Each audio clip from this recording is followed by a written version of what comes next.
Hey guys, tonight we're waking up in the heart of the Roman Empire. Not as a noble, soldier, or Caesar. You're just you. A regular Roman trying to survive a city full of smells, shouts, and sandals that never seem to fit. Get ready to dodge chamber pots, argue about olives, and discover why surviving one day in Rome is way more complicated than it looks in the movies.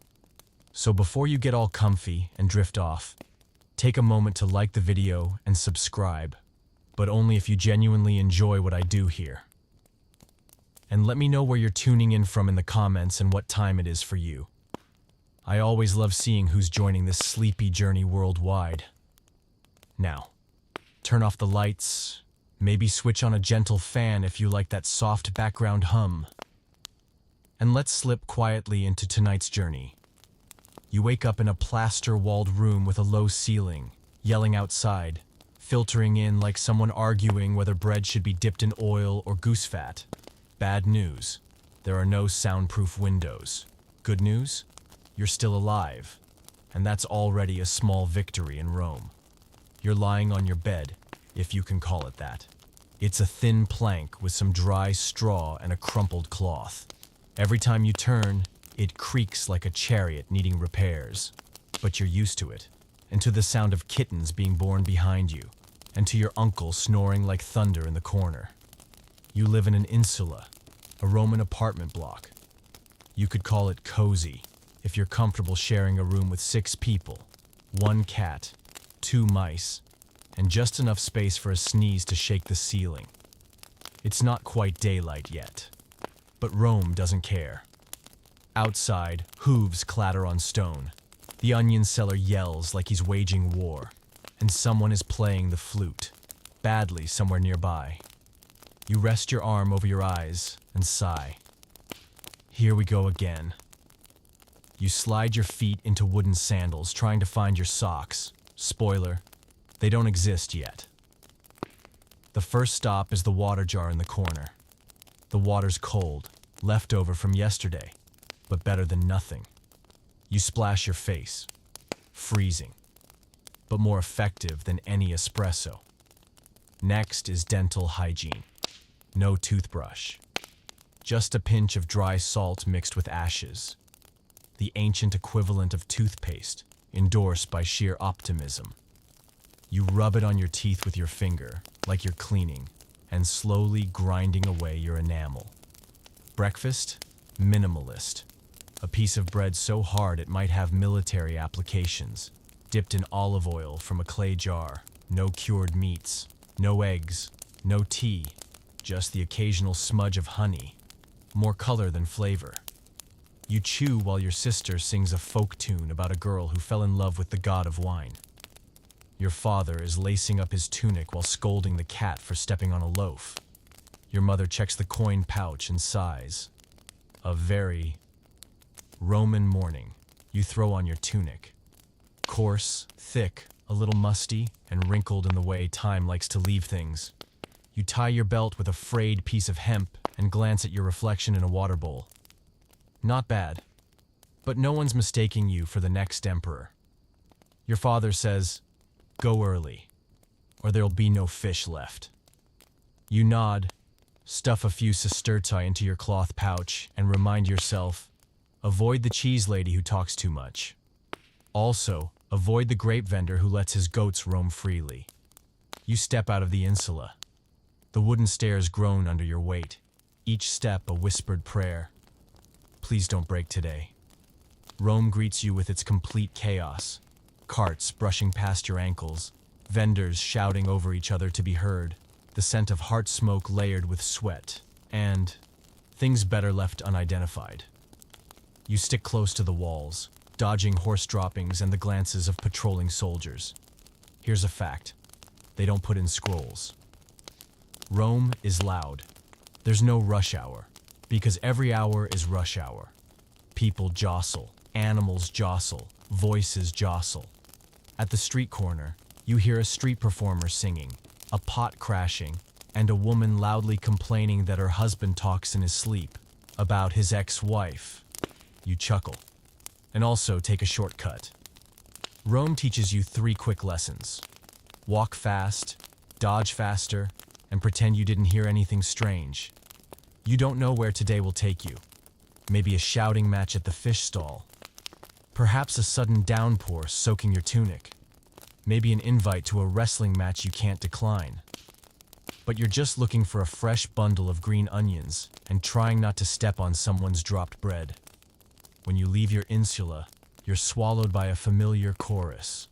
Wheels rattling on stone, vendors shouting, someone scolding a cat, and the off-key tooting of your neighbor's son, practicing the horn since sunrise. Rome has no concept of a quiet morning. The city wakes up like it never went to sleep, and you, barely 10 minutes out of bed, are already thrust into your role, a reasonably functioning Roman. You duck into the narrow alley leading to the public fountain. Your wooden sandals clack with every step, tapping unevenly across worn-out bricks. From a distance, you hear the soft dripping of water, a comforting sound in a morning that smells vaguely of smoke and more smoke. When you arrive, there's already a line. An older woman is yawning into her amphora while recounting the tragic disappearance of her cat like she's filing a report to Jupiter. A broad-shouldered man is using a bowl of water as a mirror, adjusting his beard with the solemnity of a senator. You join the queue, amphora in hand and patient wearing thin. You scoop water one ladle at a time when it's your turn.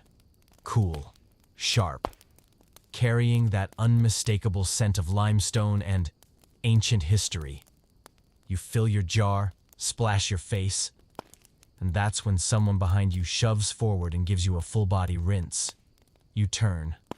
He shrugs and smirks. That's Rome for you. You say nothing. Because if you started arguing every time someone cut the line in Rome, you'd never do anything else. Carrying water home is your daily morning workout. You hug the jar to your chest, trying not to spill too much, and sidestep a group of kids playing throw the honey cake at the wall. The wall is winning. Back home, you set the jar down, dampen a cloth, and wipe your face again. Then you catch a glimpse of yourself, tunic wrinkled, hair messy, eyes slightly puffy, and think, well, still better than the guy who passed out drunk under the spout yesterday. Your mother places a ceramic bowl in front of you. Barley porridge, watery, dotted with a few beans and a hint of olive oil. If you thought breakfast was supposed to be joyful, Rome is here to adjust that idea gently. You eat quietly as your father mutters about taxes. Your sibling is scribbling circles on wax tablets. Today's goal, learning to write their name. They mess up a stroke, then announce, "I'll just change my name." No one argues, everyone's chewing. After breakfast, your father hands you the morning mission. Go to the market, get bread and greens, and none of that wilted stuff like last time. You nod, tug your cloth pouch from your belt, and count your coins.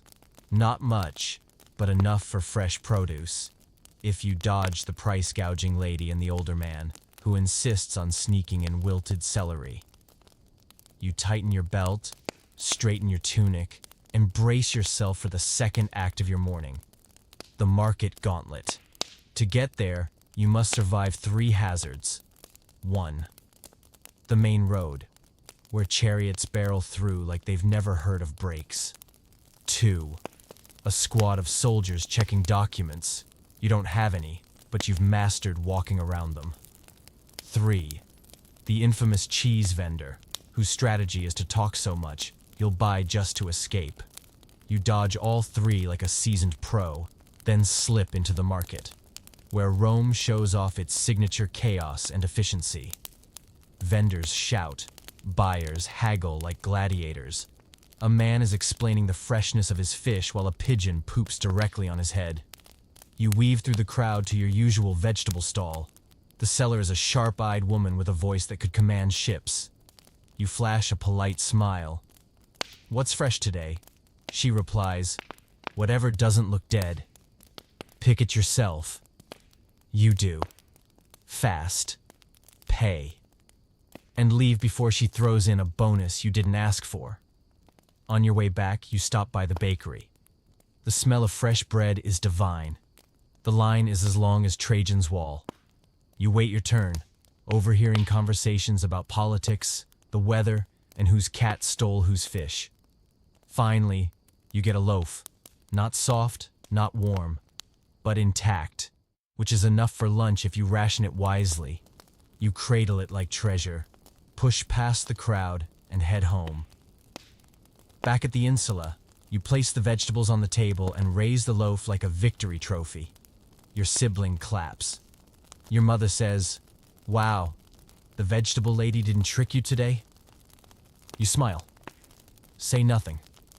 Sit down, sip water, look at the ceiling, and exhale deeply. A normal morning in Rome. You didn't trip. I didn't argue. I didn't lose a single coin. In Roman terms, that's a win. Morning in Rome continues like a song that never stops. You've got your vegetables and secured a loaf of bread, and it's time to head home. But in ancient Rome, heading home is never just a walk. It's a daily odyssey filled with scent traps, stone traps, and social traps, where one misstep could end your morning with a fall, a puddle, or an awkward conversation with an overly curious old woman. You cradle the bread like a sacred relic, the vegetable bag rustling in your other hand, and step onto the familiar cobbled path. Familiar, of course, being relative. Each stone beneath your feet has the potential to betray you. Some stick up just a little, some are slick, as if oiled, and some aren't even stones anymore, just holes full of mysterious water. You remember the fall from last week. Short steps, eyes down, shoulders relaxed, but bread held tight. The mission is simple. Get home with your body and loaf intact. Rome has no high sidewalks or traffic lights.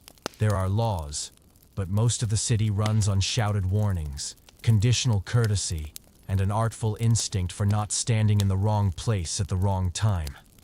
You hug the wall, dodge a cart that brushes your elbow, and then hop aside as a fish vendor barrels past like Mars himself is chasing him.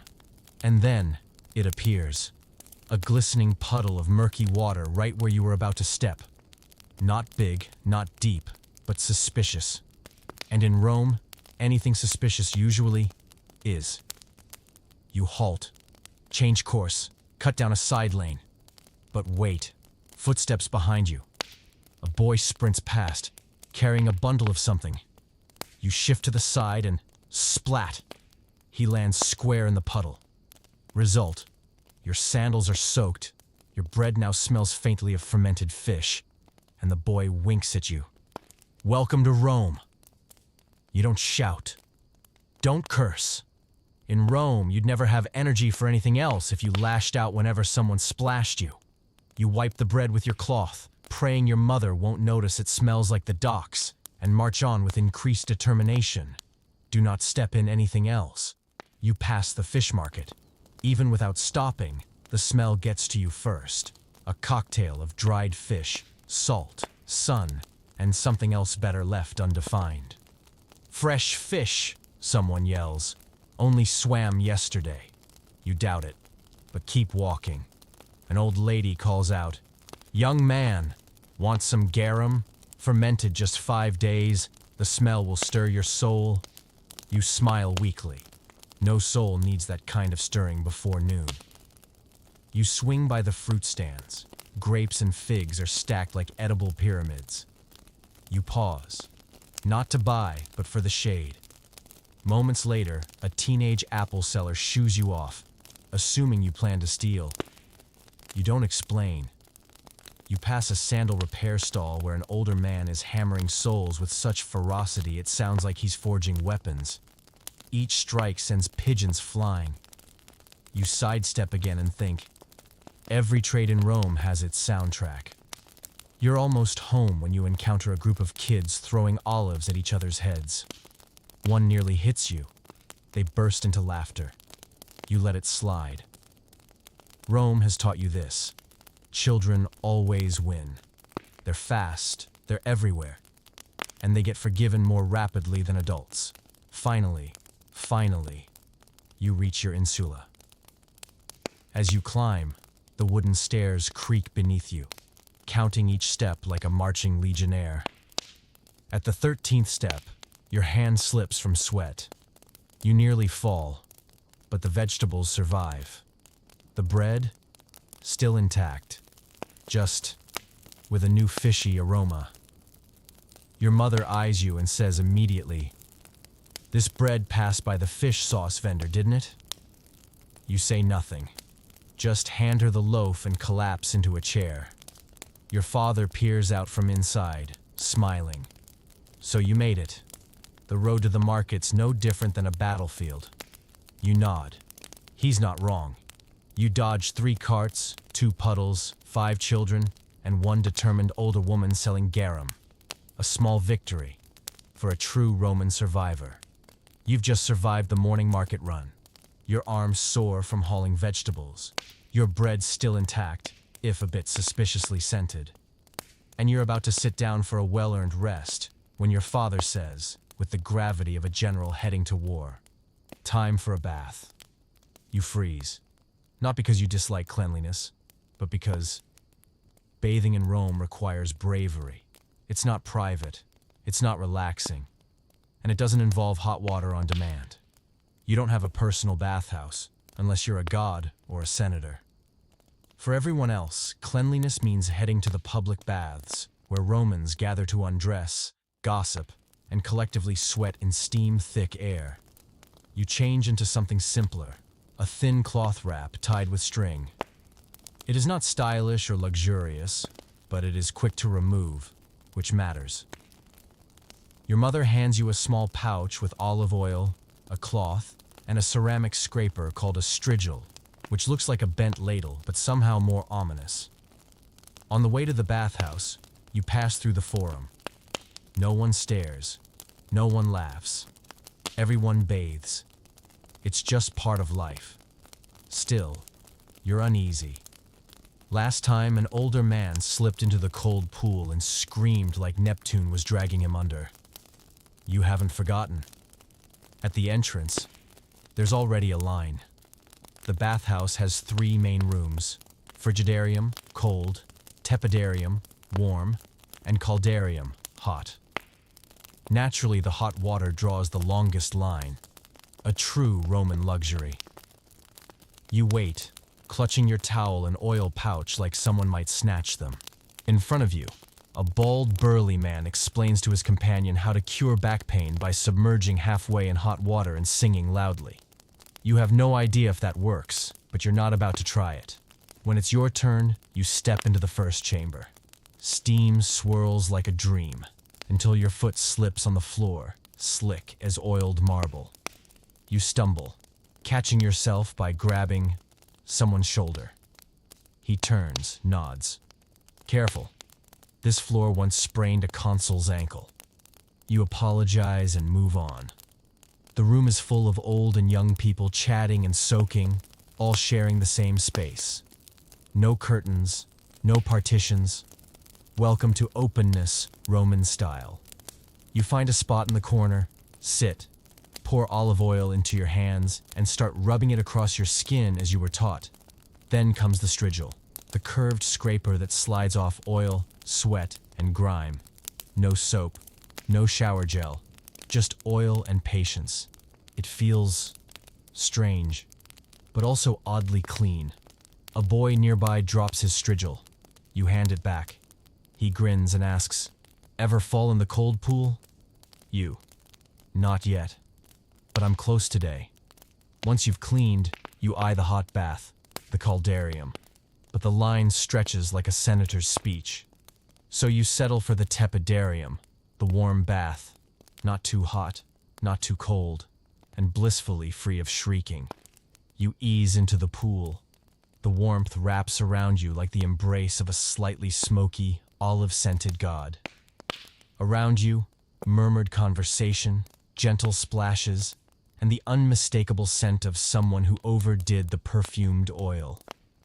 A group of men are arguing about barley prices.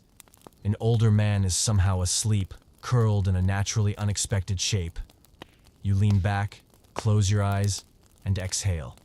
For the first time all day, you relax. Then, someone splashes water on your face. The kid from earlier. He smiles sheepishly. You nod in silence, not because you're meditating, but because you've inhaled water through your nose. You leave for the cold bath, the final ritual. Entering is like stepping into a frozen river. You shiver, you gasp, but you're wide awake. Your skin prickles, your heart races, but you're clean and very much alive. You dry off, wrap up in your clothes, and walk out through the last curls of steam. Outside, the sun is still fierce, but you feel at least 3 layers of dust lighter. Your father waits. "Did you fall?" he asks. "Almost, but no." He nods. That's progress. Walking home, you feel oddly renewed. Rome is still loud, still hot, still crowded. But you? You're refreshed, maybe because you're clean or didn't slip. Or perhaps because you found for just a moment a little peace in the middle of this beautiful madness. After your near slip at the baths, narrowly avoiding a collision with a meditating older man, you return home feeling clean, exhausted, and slightly damp in your left sandal from lingering cold water. But rest? That's wishful thinking. In Rome, personal space is more luxurious than gold. You've barely set foot on the insula's stairs when you hear the neighbor downstairs shout, "Hey, Brutus's son got into a fight with his writing tutor this morning. Smashed his wax tablet." Someone responds, "Yeah, heard he wanted to run off with the circus yesterday too." You're not trying to eavesdrop. You're just hearing things involuntarily. In the insula, the walls are as thin as flatbread in a breeze, and sound travels through the bricks like someone's whispering gossip straight into your ear with a horn. You walk through your door and haven't even sat down before the neighbor next door knocks. You open it to see her smiling, with an expression that smells like nosiness. "Hey dear, did you go to the baths today? Did you see Pomponia's daughter? I heard she's getting married." "But to who? That curly-bearded fellow who buys all the olives?" You smile, nod vaguely, and promptly answer, "I'm not sure. Maybe someone she knows?" Your mother peeks from the kitchen and gives you a look. Hang in there. Almost done. Once the neighbor retreats, you sigh and take a sip of water, but don't get to swallow it before shouting erupts upstairs. 2 tenants are arguing about a chicken.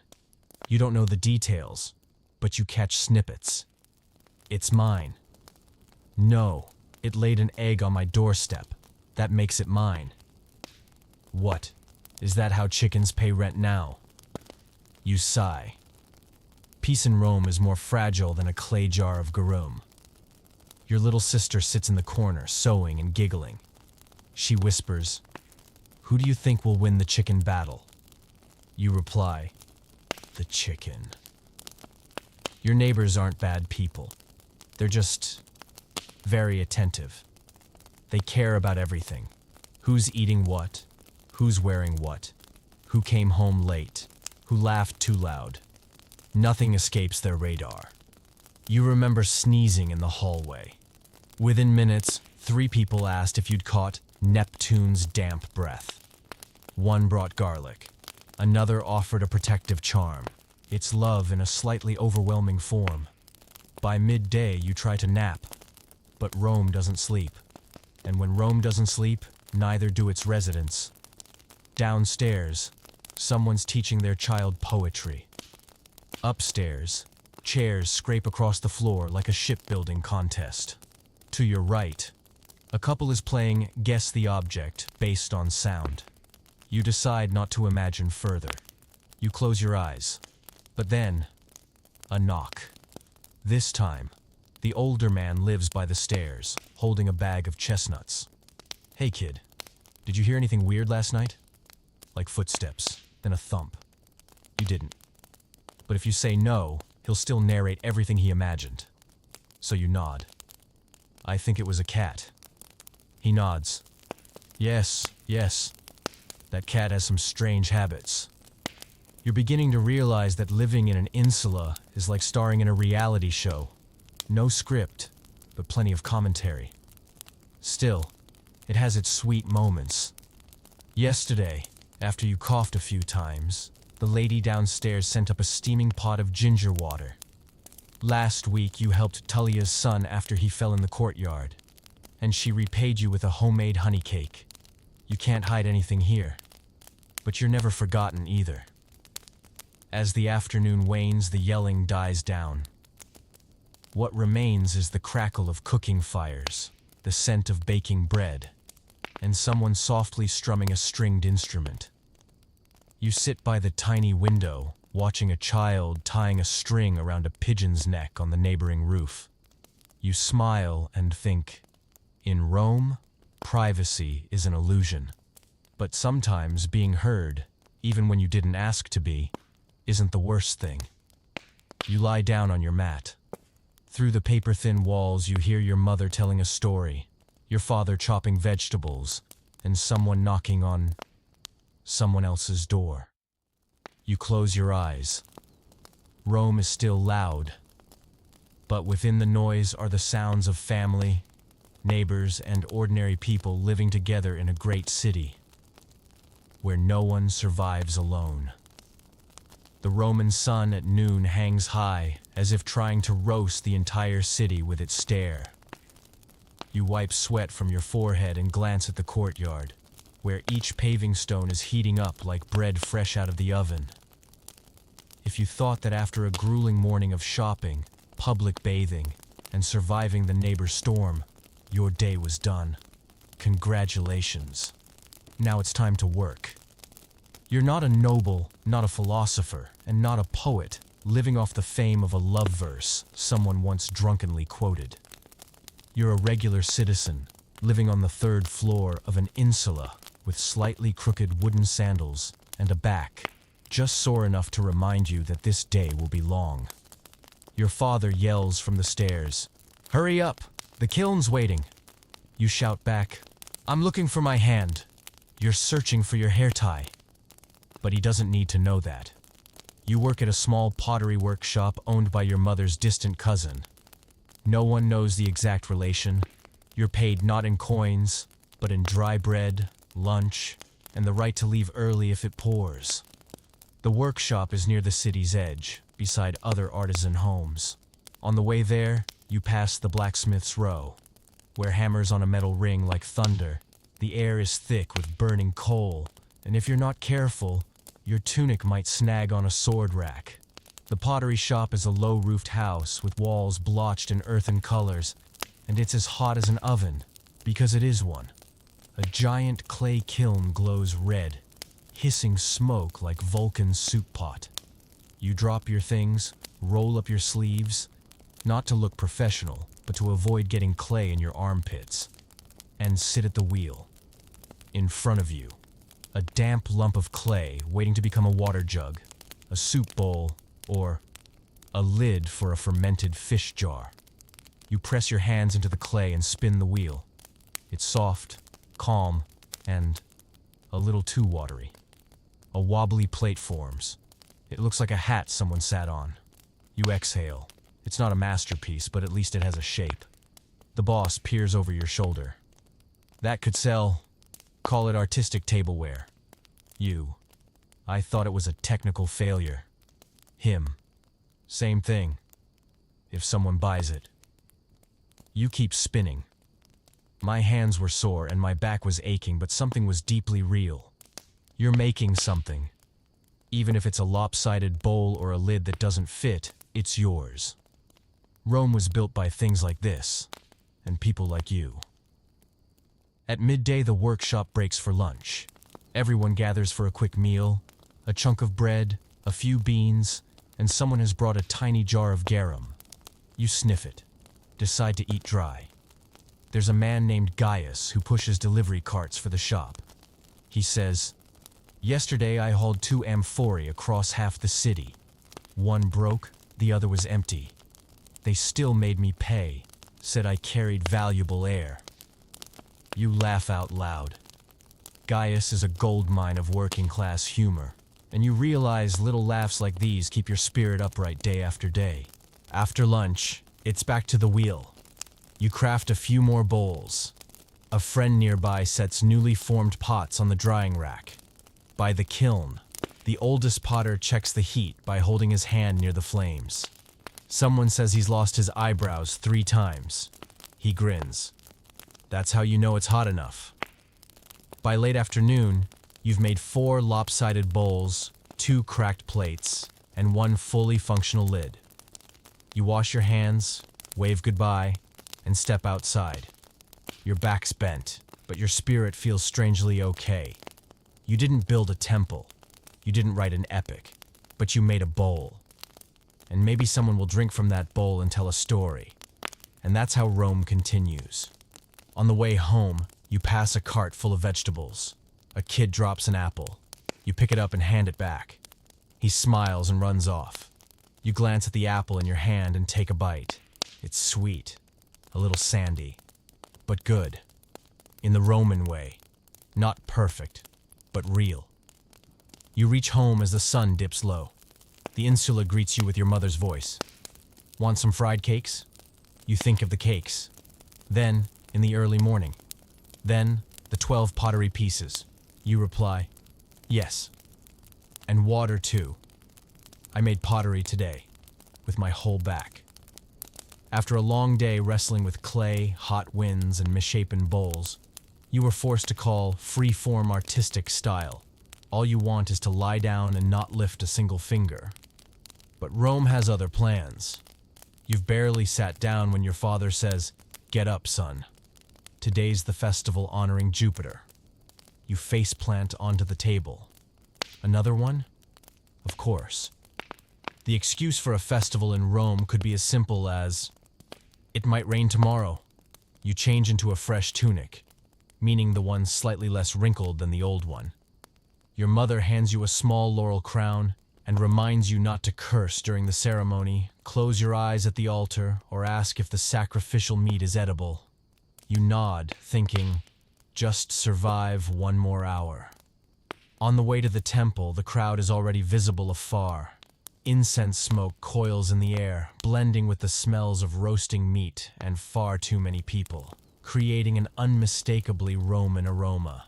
Children dart around, adults stand solemnly, and the priests in long white robes with laurel crowns walk like they're about to have a direct call with Jupiter himself. You find a spot that's not too close to the altar to avoid getting volunteered, but not too far either, so your mother won't give you the ungrateful child look. The crowd begins chanting prayers. You don't know all the words, but you mumble like you're fluent in ancient Greek. Suddenly, a drumbeat echoes. The ritual begins. A pig is brought out. You try not to meet its eyes. The priest raises his hand, chants loudly, and slits the pig's throat amid a chorus of "Ave Jupiter." You close your eyes. Not because of the blood, but because you're trying not to think about dinner. Next comes the wine offering. A jug of wine is poured over glowing coals, sending a plume of pungent smoke into the air. You inhale a bit too deeply, almost cough, but catch yourself. No one wants to get kicked out of a festival for disrespecting sacred fumes. The man beside you, a bushy-bearded uncle type, nods and says, "Smells like good vintage." You think, are you rating the sacrifice wine right now? Then comes the prophecy. A part-time oracle stands up, eyes closed, arms raised like he's tuning into divine radio. Jupiter says, "If the next harvest is plentiful, give thanks with barley, not burnt cakes like last year." The crowd laughs. Someone whistles. Everyone remembers who burned the cakes last year. You think, at least the gods have taste buds. Next up, the sharing of lucky ashes. Everyone queues to receive a pinch of sacred ash to take home. You line up, accept a small pouch, and the attendant whispers, "Don't drop it." Last year, someone spilled it on their doorstep and lost their entire onion crop. You nod solemnly, clutching the pouch like a divine insurance policy. The ceremony ends with blaring brass horns. People toss flower petals and fling crumbs into the air, and children scramble to collect them, because temple bread brings good luck. You think, if dirt-covered bread is lucky, Rome truly believes with all its heart. On the way home, your father says, "Great festival, huh?" You reply, "Yeah, except the pig part." He chuckles. "Still not used to it?" In Rome, the gods eat first. We eat after. You glance up at the dusk sky. The sun dips behind the temple roof. Birds head home. The crowd disperses from the forum, carrying ashes, flowers, and a few leftover offerings. Back home, your clothes still smell faintly of incense. Your mother asks, "How was the ceremony?" You answer, "Smoke, wine, shouting, and one unlucky pig." She nods. "Yep, classic Jupiter." You place the ash pouch on the corner of the table, right beside the clay plate you made that morning. You look at them both and smile. Your hands shaped one, the other by centuries of belief. Both are fragile. Both are precious.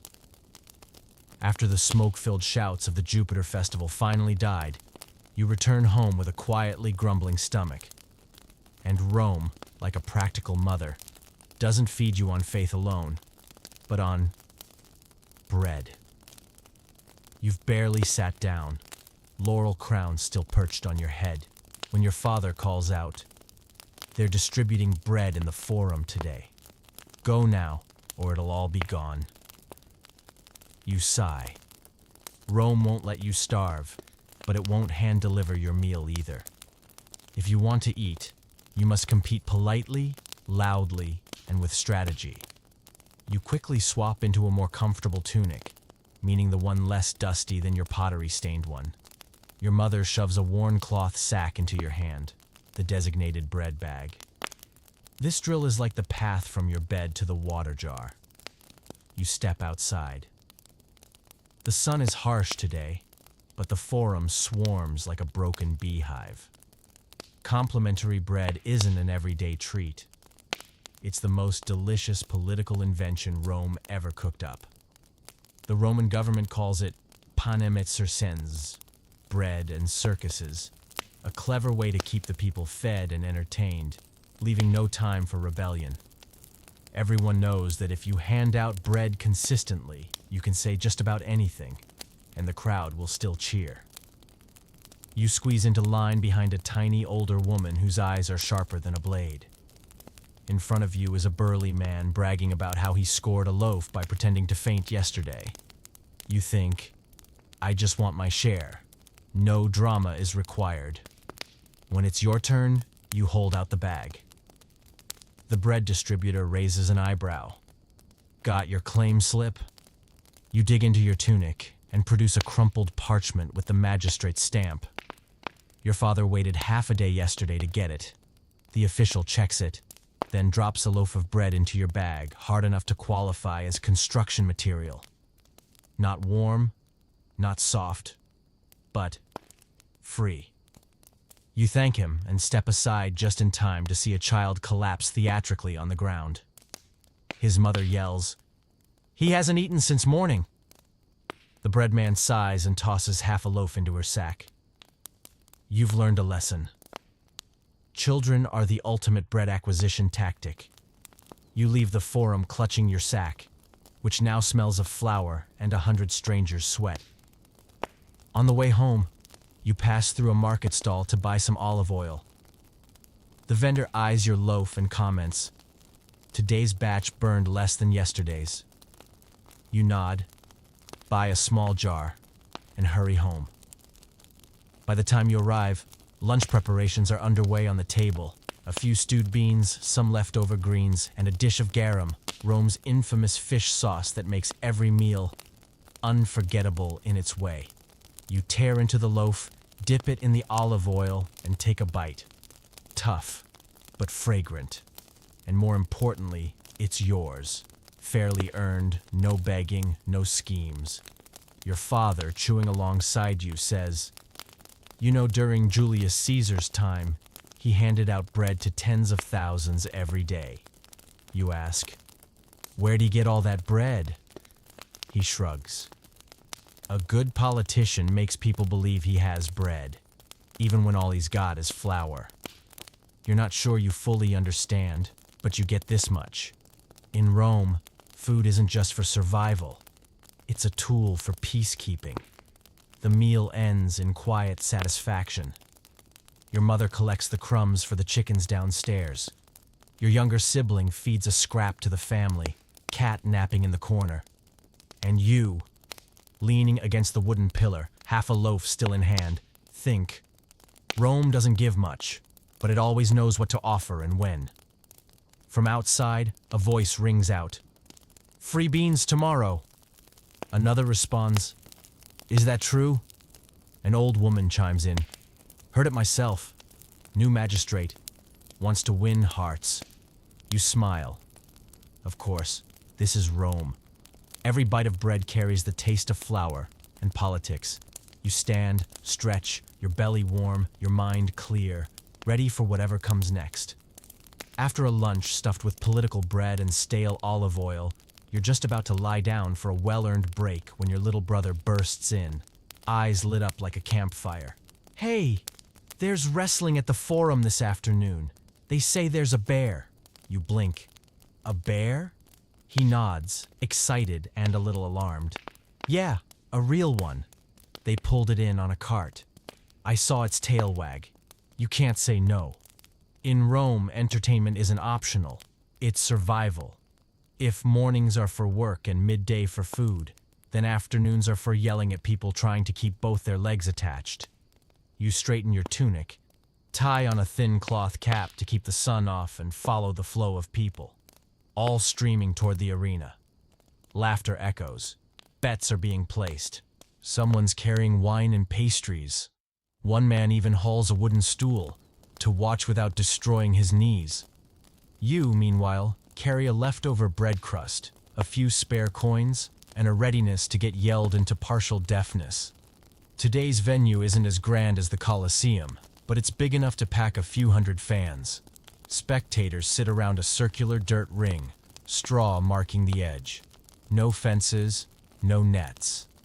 If you sit too close, you might get a splash of sweat from a fighter, or worse, something flung by the bear. Pick a spot near or far and settle between two men built like marble columns. One waves an arm and shouts, "Spurious is fighting today." Took down 3 men in 10 minutes once. The other replies, "Yeah, but today he's up against the new guy.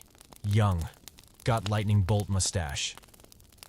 You think, a fancy mustache won't block a hit. The first match begins. 2 fighters step into the ring. Muscular, glistening with sweat. Eyes lit like kiln fire. They wield wooden sticks and wear shoulder guards, and not one of them is smiling. A horn blasts. The crowd explodes. Sticks smack together with a satisfying thwack. One spin, one dodge, and both tum like a violent hug. You hear grunts, cheering, and someone shout, "Bite him!" You turn. It's an old lady, apparently a hardcore fan. After 5 chaotic minutes, one man is on the ground, and the other pants with his stick raised. The crowd applauds. You clap too, unsure exactly why. Your shirt sticks to your back, not from fear, but because the Roman sun is actively trying to cook everyone. Then comes the special feature, the bear. You see it being led in by 2 massive handlers, ropes wrapped all over it, snout muzzled tight. But one look at its big, shaggy body and black eyes like midnight, and you want to scoot 3 seats back. Its opponent? A brave warrior named Balbus is a man a full head taller than you, with shoulder armor but no helmet. Maybe for dramatic effect, or to make it easier to identify if things go wrong. The announcer bellows, "Our champion fights not for gold but for glory. And a jug of wine."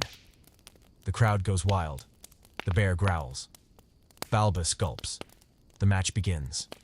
Balbus runs in circles. The bear follows. Balbus swings. The bear dodges. You blink. Did that bear just sidestep? There are moments when you're sure Balbus is done for. But with a slick twist worthy of a stage play, he causes the bear to stumble. And for whatever reason, exhaustion, fear, or elite training, the bear flops to the ground, panting as if to say, "I'm done," but I'm not happy about it. The arena erupts. Applause, cheers.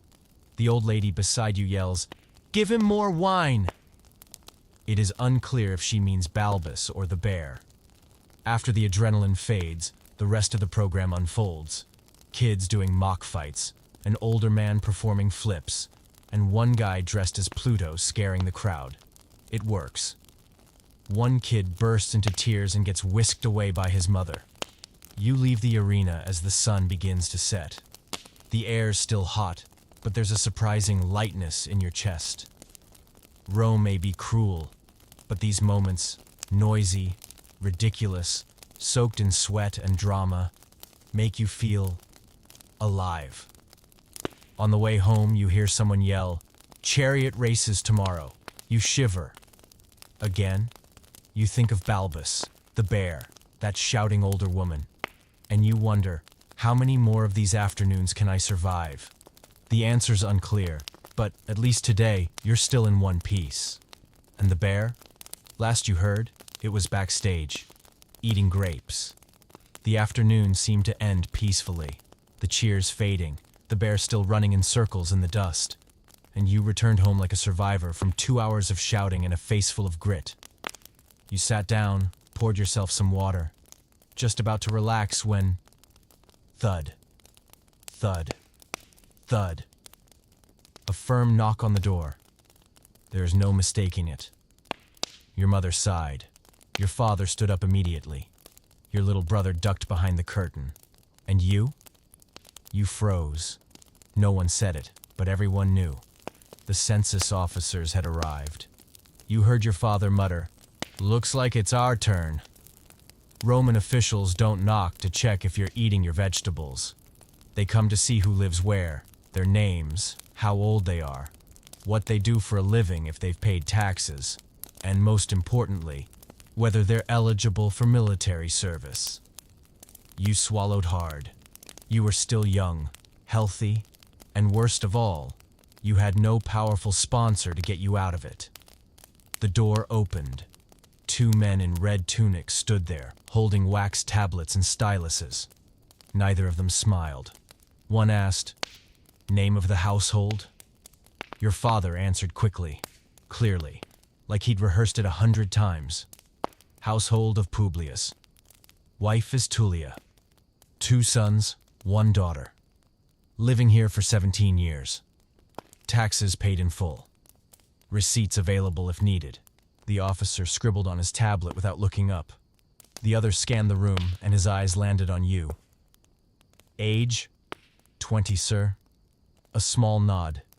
Then, the question you dreaded. "Previous military service?" You shook your head. "Planning to enlist?" You didn't dare say no. You answered carefully, "If needed, sir." He smiled.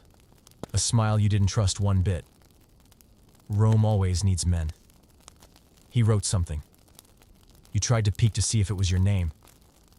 Meanwhile, your mother sprang into action, pouring water into clay cups and offering them to the visitors with her best, "Please don't draft my son" hospitality.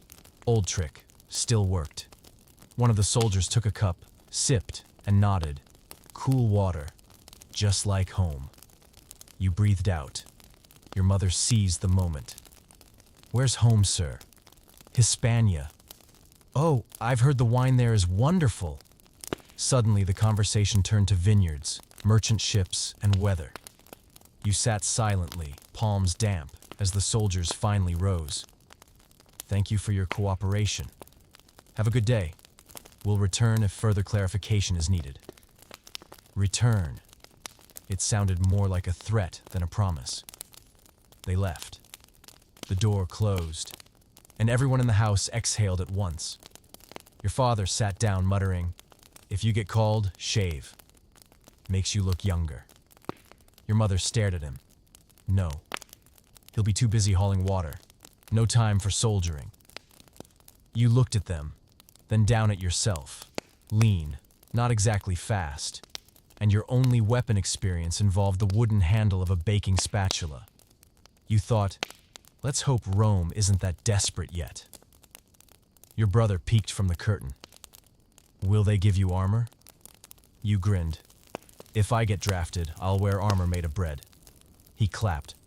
Awesome! You can fight and snack. You weren't sure whether to laugh or worry. That night, you heard more knocks echoing through the neighborhood. Everyone knew the census was mandatory, but also something of a lottery. Some got chosen. Some were forgotten. Some volunteered, just for a guaranteed meal. Rome wasn't always fair, but at least it was honest about it. Before bed, your father handed you a small wooden token carved with your name. If anything happens, show this. It's your temporary pass. You took it. Just a simple piece of wood with a few marks, but heavier than any weapon you'd ever held. You lay down on your straw mat, eyes tracing the shadowy ceiling, and wondered, if the soldiers come back tomorrow, would I be able to run fast enough? Sleep came slowly, and somewhere out there, beyond your window, the rhythm of soldiers' boots still echoed on Roman stone. Rome slept, but its power never did. After last night's nerve-wracking surprise visit from the census officers, you wake the next morning feeling half anxious, half relieved. No knock on the door. No name is called. And in Rome, that counts as a personal blessing from Jupiter himself. You eat a stale piece of bread dipped in honey for breakfast. Your mother says, eat quickly. Your father wants to go to the forum for news. You look up. News about what? Your father shrugs. Anything, as long as it's not about taxes or the army. The Roman Forum isn't just a walkway.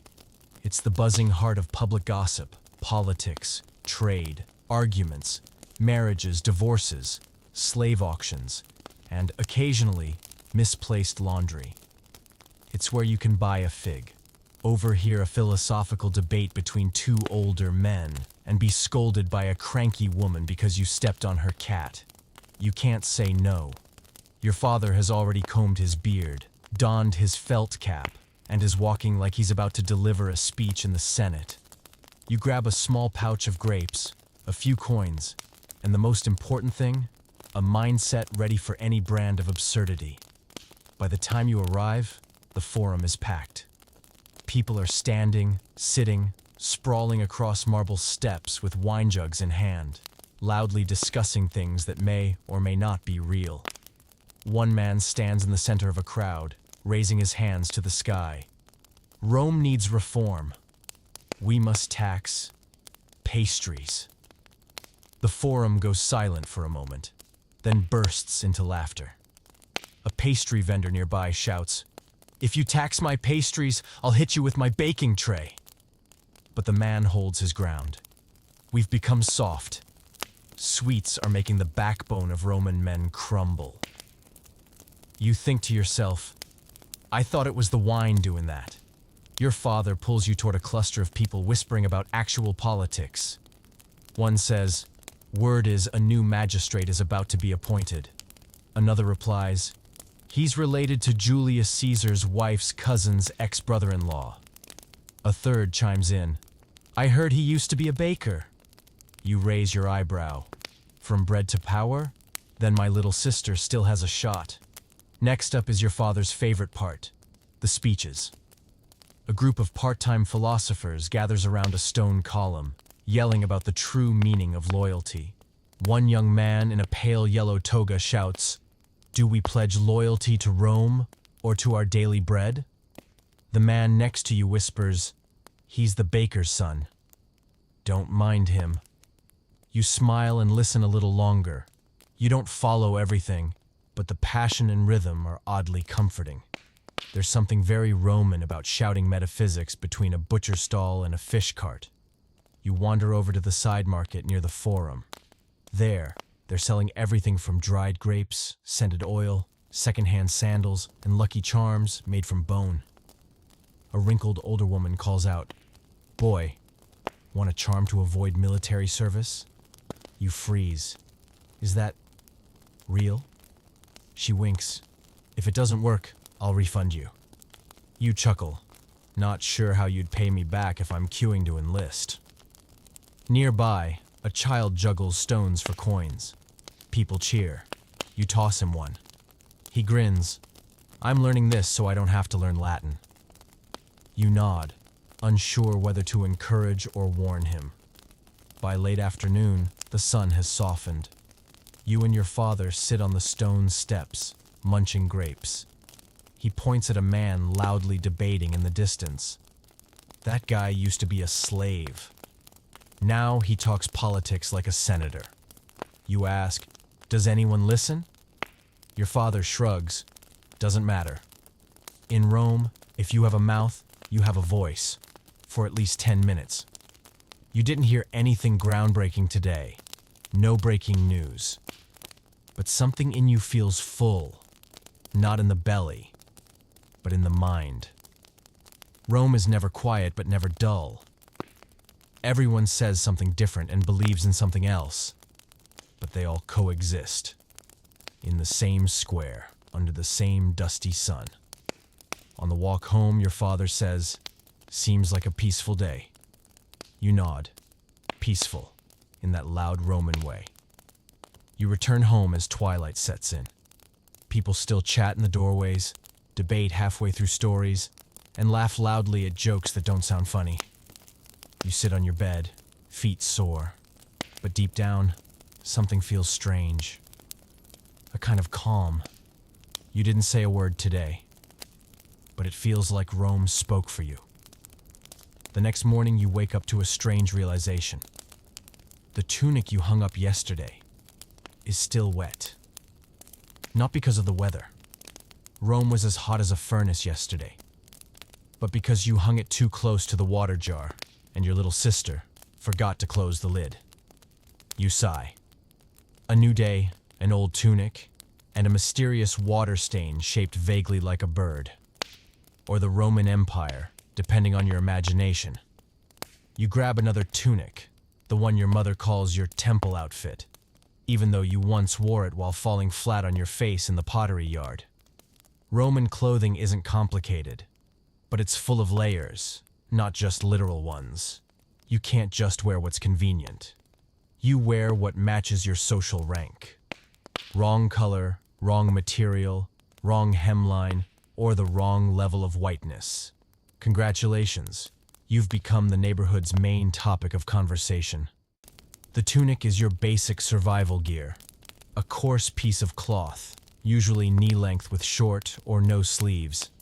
Commoners wear linen, sometimes wool. Wash it wrong, it shrinks. Dry it in the sun, and it fades to something resembling despair. You look at your tunic and remember the last time it was washed, an experience that haunts you. Because, yes, you guessed it, there's no soap in Rome. They clean clothes using fermented urine. Yes, urine. Not necessarily yours. There's a whole job dedicated to collecting it and selling it to laundries. You've stood in line before, handing over your tunic and praying the launderer only dunked it once. Then they stomp on it in a vat, barefoot. Sometimes singing and sometimes shouting because someone mixed their tunic in with a guy with scabies. You once considered washing your clothes at home, but your mother just shook her head. Do you know where to get untreated urine? You. No. Then don't wash. Aside from tunics, you can wear a toga if you're a citizen. But togas aren't for people with things to do. They're long, heavy, and infamously challenging to drape. You tried wearing one once for fun. Your father spent 10 minutes adjusting it while you stood there like a wrapped ham. He told you, you're not rich enough to wear something that keeps you from running when trouble starts. Then there's hair and beards. In Rome, your hairstyle says more than your mouth ever could. Men can grow beards or shave, but a clean shave is considered tidy and educated. Depending on the scruff level, A long beard can make you look like either a philosopher or a vagrant. You keep your stubble neatly trimmed, usually. One time, the old fish vendor looked at you and asked, "Protesting the government, are you?" You blinked. "Why?" He pointed at your mustache. You look like the protesters from 2 years ago. You went home and shaved immediately. Women have it worse. Your mother uses a thick wooden comb to tame your sister's hair, a process more like battling wild vines. Loose hair? Improper. Hair up in elegant braids? Noble. Too elegant? Then people think you're showing off. Your sister once tried the hairstyle of the consul's wife. It took 3 hours. It collapsed 10 minutes later, like a roof in a thunderstorm. You asked your mother, "Why make it so complicated?" She replied, "Because if we don't, people think we're hiding something." You didn't understand, but you knew one thing. In Rome, you don't dress for comfort. You dress to survive the stairs. Your appearance is dissected like a salted fish. If you go to the market with uncombed hair, at least 3 people will look at you like you stole cheese. If there's a stain on your tunic, the vegetable seller will ask, "Rain today, was it?" And if your shoes aren't shiny, and yes, you've done this, the cobbler near the forum will hiss, "Your shoes reflect your soul, you know." You start wondering, how have I even made it this far? The secret. Dodge the insults. Smile politely when someone asks if you're sick, just because you look a little pale. And choose your spot in the crowd so you're never standing beside someone cleaner than you. You peel off your tunic, hang it up, and glance at the sweat stain on the back. It's shaped like Italy now. You think about doing laundry, then about urine. Then, you decide not to think at all. You quietly thank Mercury that at least no one pointed at your tunic today and asked, "A funeral, is it?" You curl into your straw mat and smile. Rome might be complicated, noisy, and judgmental, but if you survive the day without anyone whispering about your tunic, beard, or hair, that, my friend, is a true Roman victory. After surviving a whole day without being judged for a wrinkled tunic, messy hair, or uneven mustache, you might finally understand how to survive in Rome. But then, you step out on a lovely morning and nearly step on a rooster placed squarely in the middle of a crossroads. You freeze. The person next to you shoots a horrified glance and whispers, "Don't step over it. It's performing a ritual." You quickly step back and nod solemnly as if attending the most sacred ceremony on earth. In Rome, religion and superstition aren't just beliefs, but a lifestyle. And you, a humble citizen, cannot escape the rituals, omens, and the ever-watchful eyes monitoring your spiritually correct behavior, from both the living and the divine. You thought you were used to seeing people burn incense, sacrifice cows, toss cakes into fires, or drop flowers into the river. But Rome always finds a new way to surprise you. For example, this morning, your mother says, "Before you leave, don't walk under the fallen column in the forum." You ask, "Why not?" She replies, "Yesterday someone walked under it and got pooped on by a pigeon." You're tempted to ask if that was divine punishment from Minerva, but her look convinces you to take the alleyway instead. On your way to the market, you see an older man sprinkling salt in a circle around his ox cart. Someone asks, "Did you just buy it?" He answers, "No, just making sure it doesn't carry any bad luck." You nod. You don't own a cart, but you've sprinkled salt around your shoes after tripping on the public bath steps to ward off evil spirits. The most elaborate ritual you've ever witnessed was liver divination. One morning, everyone in your street gathered at the temple to ask the gods about the harvest. A sheep was sacrificed. Its liver was laid out on a silver tray, and an augur, a professional soothsayer, stared at it like decoding a treasure map. Without blinking, he declared, "The gods say there will be much rain, but the earth will bear sweet fruit." The crowd clapped like he just announced the winning lottery numbers. You just looked at the liver and thought, looks like a liver. Augurs don't just read organs, they read birds too. Once, you saw your father standing completely still in the courtyard, eyes skyward. You asked, "What are you doing?" He said, "Watching which way the birds fly. Left means good, right is bad." You, "What if they fly in circles?" Him, "Then we stay home." And remember the time you accidentally broke a jar of oil? You were about to clean it up when the neighbor ran in like the house was on fire. "Stop! If you pick up the pieces in the wrong order, the household god Laris will be angry." She tied a red cloth around her head, placed a coin on the lid of the broken jar, whispered something, and then let you sweep. You sat there, hoping Laris appreciated your sweeping technique. You've seen people stop in the street just to cross to the other side. Not because of danger, but because a dog was lying at the intersection. Not a guard dog, just a dog. But it was lying at a crossroads. And in Roman superstition, that's where the gates to the underworld might open at twilight. You looked at the dog. It was snoring, belly rising and falling, one ear twitching. You changed direction too. And of course, there are lucky charms, made of bones, stones, feathers, shells, door symbols, upside-down horseshoes, baby hair in clay jars. Anything goes. You used to wear a red stone around your neck from your uncle. He said, "This one keeps you from stepping on thorns." You never stepped on a thorn. But mud? Plenty. That evening, you saw your mother scattering seeds on the doorstep. You asked, "What's that for?"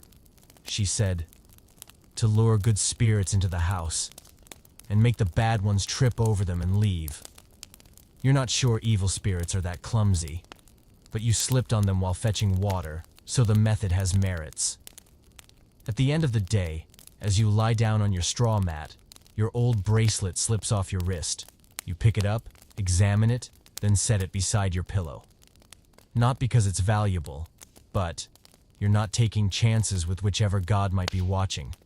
You close your eyes, thinking, if it rains tomorrow, it's probably because I stared at that sheep liver too long. In Rome, you don't have to believe everything. You just have to remember. Everyone's watching, from neighbors to the gods. And sometimes, walking around a fallen column might just lead you closer to a peaceful day. After a morning spent dodging sacrificial chickens, circling fallen columns to avoid Hell's doorway, and nearly sitting on one of your mother's seashell good luck charms, you dedicate your afternoon to learning, not how to make pottery or dodge horse dung. You'll visit a library this time. Yes, Rome had libraries. Not the kind where you borrow books and forget to return them, but relatively quiet spaces where ancient knowledge is stored, rolled up and kept in jars. You go with a friend named Marcus, the only person you know who can read without sounding out every syllable. Public libraries in Rome aren't exactly standard, but they're known well enough. This one sits behind a small temple, past 2 rows of stone columns and a tiled courtyard lined with flower bushes. From a distance, it looks like a perfume shop, but inside, it's more serious than a pharmacist with a grudge. Marcus enters like he wrote half the scrolls in the room. You follow shyly, eyes darting around, trying not to bump into anything that might cost more than your family's annual savings.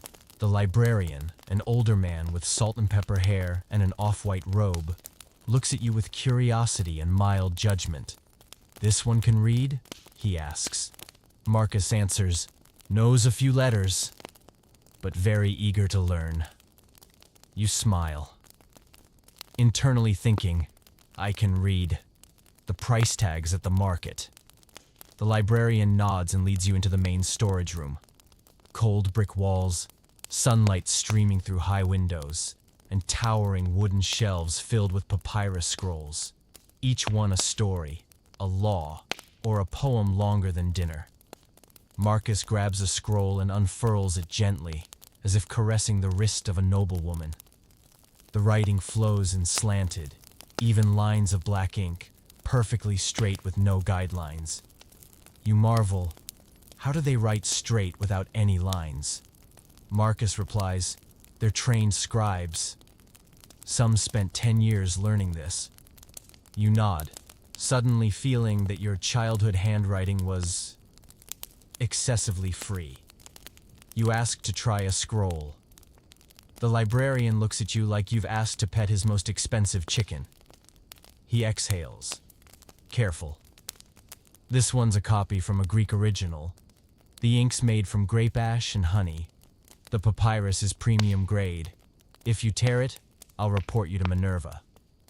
You cradle it with both hands like holding the neighbor's cat during a thunderstorm. You recognize a few words. It is a description of bridge construction. You ask, do you have anything easier? Marcus hands you a scroll of love poems. You read the first line. My heart is like a fig that just fell. You're not sure whether to be moved or just hungry. Marcus tells you that literacy is a privilege. In Rome, most common folk can't read. Writing, even rarer. You recall that in your entire insula block, maybe 2 people can write their names. One is the fortune teller. You've seen writing lessons near the market where a teacher yells over a wax tablet. A is for Amor, love. B is for Bellum, war. C is for Caesar. Get it wrong, and it's treason. The kids mutter along, some doodling, some dozing. One messes up and gets his hand smacked with a stick. You watched, then quietly walked away. Yeah, pottery sounds fine. At the library, some folks just come for the smell. An older man is sitting in the corner, eyes closed, nose twitching like he's meditating. People say he used to be a writer. Now he just reads with his soul.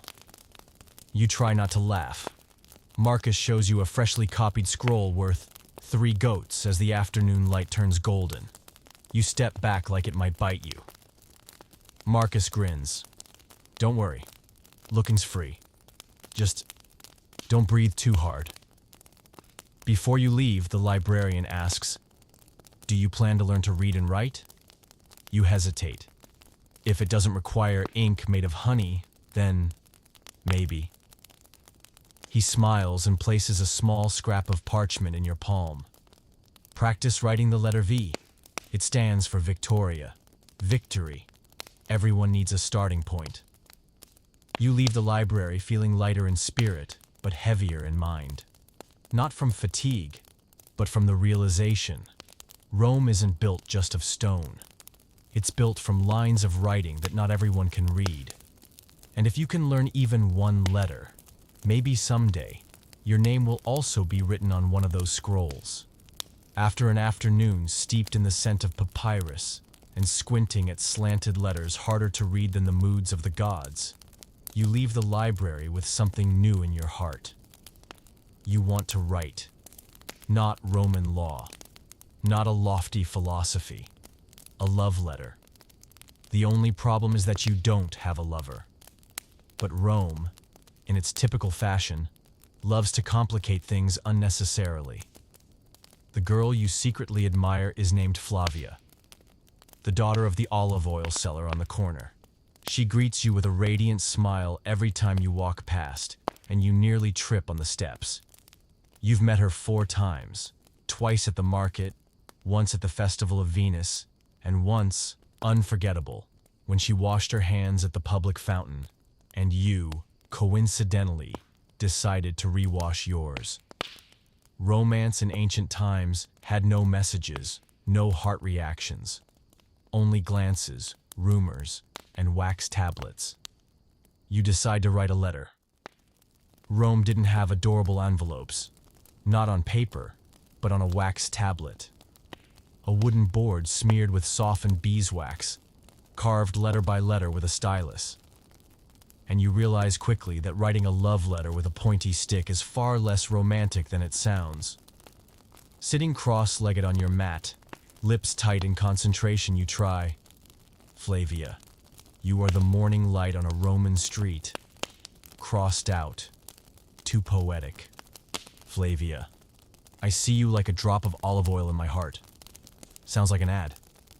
Flavia, you washed your hands very beautifully today. No. Just no. Eventually, you settle on. Flavia, I hope to speak with you someday. If you wish the same, place your hand on the largest oil jar at your shop tomorrow morning. You read it back. Not quite Ovid, but at least it's clear. Next problem. How can she deliver it without being spotted by her mother? You remember the neighbor who once tossed a letter through the bars of his crush's window, only to hit her mother square in the forehead. He reportedly had to scrub their floors for 3 weeks to earn forgiveness. So you wait near the olive shop late afternoon when the father naps and Flavia usually polishes the jars outside. You hide the wax tablet in your sleeve, heart thudding. She appears, hair tied up, cloth in hand, humming a tune about Bacchus. You step forward and clear your throat. Hello. The weather is very... weather today. She lifts her head, smiling gently. Yes, it's quite weather. You stammer. I have this. And you hand over the wax tablet. She takes it, reads it, and smiles. And at that exact moment, the back door creaks open. Her mother emerges, eyes sharp as a hawk's, wielding a wooden spoon the length of a gladius. You freeze. Flavia slips the tablet behind her back and blurts, Mother, I'm getting more oil. You spin and leave at a pace that suggests you've just stolen wine from Bacchus himself. But your heart? Floating. Because she smiled. She didn't yell. And she didn't return the tablet. That night, you don't sleep. Partly because your heart won't slow down.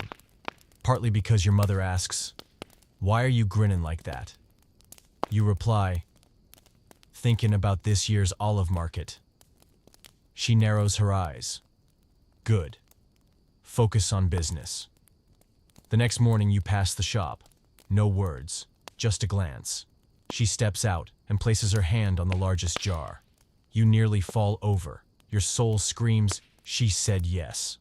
Love in Rome had no cafes, no messages, no public hand-holding, unless the families were arranging a wedding. But in that brief moment, a gaze across a street, a hand on the correct oil jar, a wax tablet not returned, it's the most romantic date you could dream of. You go home and write a second letter. This time, no nerves, and definitely no beautiful hand-washing. Rome may be loud, dusty, and chaotic, but love still blooms somewhere between the paving stones, wax tablets, and stolen glances. Softly, secretly, and in a way that feels very Roman. Love is sweet, but a hungry stomach growls louder than the heart. After a full day of secret glances and wax tablet notes, you return home to be greeted by the smell of roasted garlic, stewed meat, and slightly burnt bread. Clear signs that it's dinner time. In Rome, dinner isn't just about calories. It's a small social event, a gathering with a loose script, but always someone telling stories, laughing loudly, and occasionally choking on a stray peppercorn. Your family gathers in the small room. Your mother is setting out chipped ceramic bowls that still do the job. Your little sibling carries the pot of bean stew like it holds the ashes of an ancestor. And your father slaps the table and declares, "Today, I saw 3 people almost fight over a spot at the public baths. Rome never lacks drama." You laugh and sit down, and the feast begins with the first course, stale bread brushed with olive oil and a pinch of salt. If anyone asked what it was, your mother would proudly answer, "A Roman appetizer." Tonight's main dish is a hearty stew with beans, onions, turnips, and a few unidentifiable meat chunks, but garlic scented. You take a bite, blow on it gently, then chew. The taste? Warm, salty, and clearly it's better than anything you've ever cooked. Your father tells stories while gnawing on a chicken leg. When I was young, I once had dinner with a girl at a nobleman's feast. Each guest got a quail stuffed with chestnuts. You ask, "So why did you end up with Mom?" He chuckles, "Because she cooked better, and she knew how to deal with beans without making me bloated." The conversation drifts everywhere, from the neighbor dropping his sandal in the gutter to the vegetable seller offering handwritten love poems. Your sister says, "I think she likes the writing teacher." Mom winks. Good handwriting wins hearts. Next comes halved boiled eggs sprinkled with black pepper and a sauce that smells suspicious. You try it. Salty. Your sibling tries it and says, "Yummy," but kind of like the fish sauce that spilled in the market yesterday. Mom glares. Chew and hush. Dinner continues with a plate of boiled greens, mostly cabbage. No one loves it, but everyone eats it because eating greens makes you look smarter. Your dad says, Marcus Aurelius ate cabbage every day. You think, probably because he didn't have to cook it himself. Dessert is a luxurious treat. A ripe fig, just picked that afternoon. You bite into it. It's sweet, like a day without being questioned by the census guards. After the meal, nobody gets up to clean right away. Not out of laziness, but because dinner in Rome is where you breathe, laugh, and digest food and worry. Outside, it's dark. Crickets chirp. Upstairs, someone plays a slow tune on a flute. You lean against a column, sipping warm water with fennel, watching your sibling play with a rock like it's a golden ball. Dad tells old stories. Mom adds dramatic gasps at just the right moments. And you sit there, heart slowing after a long day. After a while, your mom asks, "What do you want for dinner tomorrow?" You answer, "Anything you cook." Dad chimes in, "As long as it's not that cabbage soup from last time." Everyone laughs. You wash the bowls, rinse quickly in the water jar, then return to your sleeping corner. There's still a grease stain from the stew on your tunic. You don't wash it. Because Rome is never truly clean. And that's okay.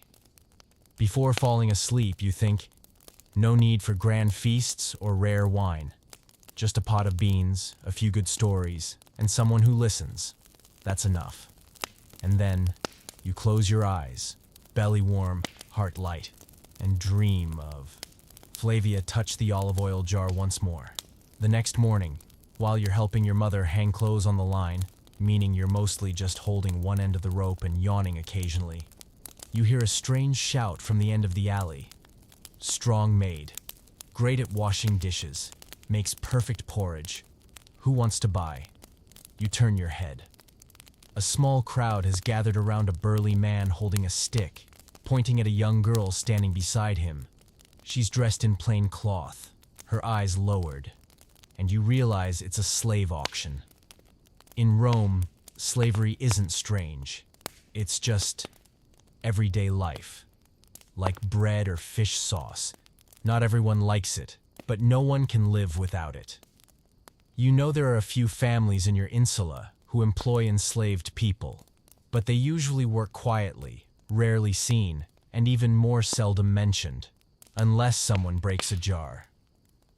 Your father once said, quite seriously, "When I was young, I almost bought a slave to help at the shop, but they told me he once set the kitchen on fire, so I bought a bronze pot instead." You replied, "The pot can be scrubbed, but it won't cook on time." He laughed.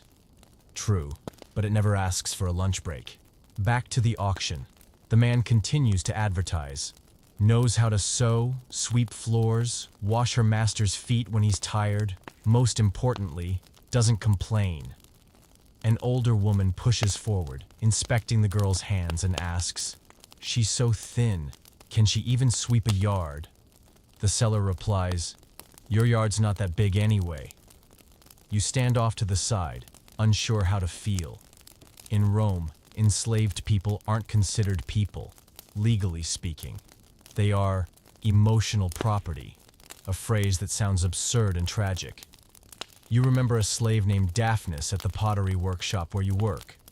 He doesn't speak much, just nods or shakes his head, but his hands are skilled.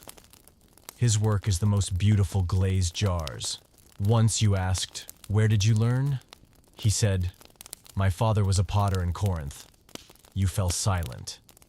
Daphnis wasn't just an enslaved person.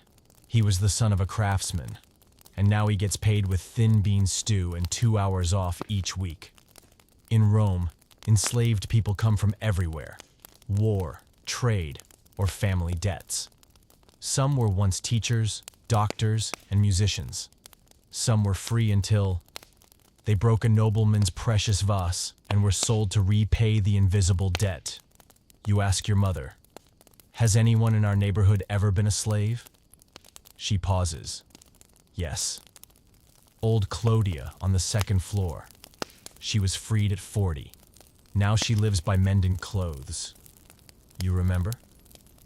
Clodia often fixes your tunics, muttering, "Young people these days don't know how to press a shirt straight."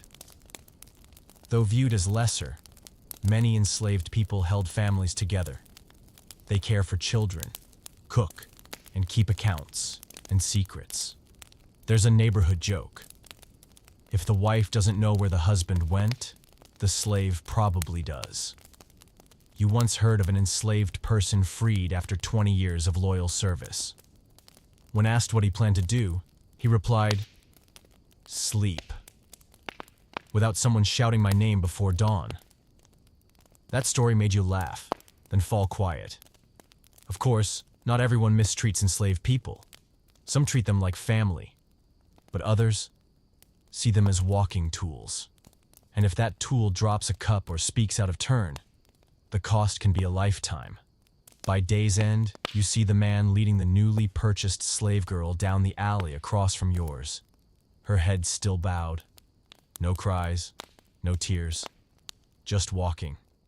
You return home, open the door, and glance around. Your mother's stoking the fire. Your sibling is patching a tunic. Your father rests with his legs crossed, eyes half closed. Each has a task, a voice, a choice. You sit on the mat, feeling light as mist and heavy as stone. You are free. But you didn't choose where you were born, and neither did they. You close your eyes and silently hope. Tomorrow, Flavia will smile again. And Daphnis will make a jar more beautiful than today's. You wake up with a loud sneeze when the neighbor's cat jumps off the kitchen ledge. Your mother glances over from the corner of the house, squinting like she's trying to decide whether you're getting sick or dusty. How do you feel? Just a little sniffly. Then drink warm water with dill. If that doesn't work, go see the healer. You swallow hard. See the healer. In Rome, that phrase could mean rubbing wine on your feet, sucking on laurel leaves, inhaling garlic smoke, or drinking the mouse-soaked tonic. In Rome, a healer could be someone trained in Greece who studied philosophy, anatomy, and theology, or someone who once cured a nobleman's stomachache by rubbing counterclockwise and now runs a clinic under a sign reading, "Cures pain, guaranteed, backed by ancestors' honor." You don't know which type you'll get today, but you go anyway because you're a little dizzy, your neck feels chilly, and you're worried your mother will smear clay on your forehead if you don't. The clinic is a small house near the fish market. Outside hangs a string of dried garlic, a few thyme sprigs, and a wooden plank handwritten with "Medic Healer, headaches, footaches, heartaches." You think, wonder if he can cure crushed hopes. Inside you find a skinny older man with snow-white hair wearing a clay-orange robe. He's grinding something in a stone mortar, murmuring words that sound like a spell. You nod politely and sit on a wobbly reed chair that sways with the breeze. He asks, "Symptoms? Sneezing? Headache? Stiff neck? Did you dream last night?" "Yes. I dreamt of being chased by a bear. Black bear or brown? I couldn't see clearly. And probably a cold stomach." He pulls out a cloth bag and pours its contents onto the table. Ginger, turmeric powder, dried orange peel, seashells, and something that looks like a flattened clump of dirt. He says, "Mix this with honey and apply it to your neck. You'll feel better." You ask, "What is it?" "Sacred earth from the northern mountains." You tilt your head, skeptical. But you don't have a choice. Next, he brews you a cup of moss-green liquid, smelling faintly like damp scrolls. He says, "Dried mouse, basil, and wine infusion. Drink." You freeze. "Dried mouse?"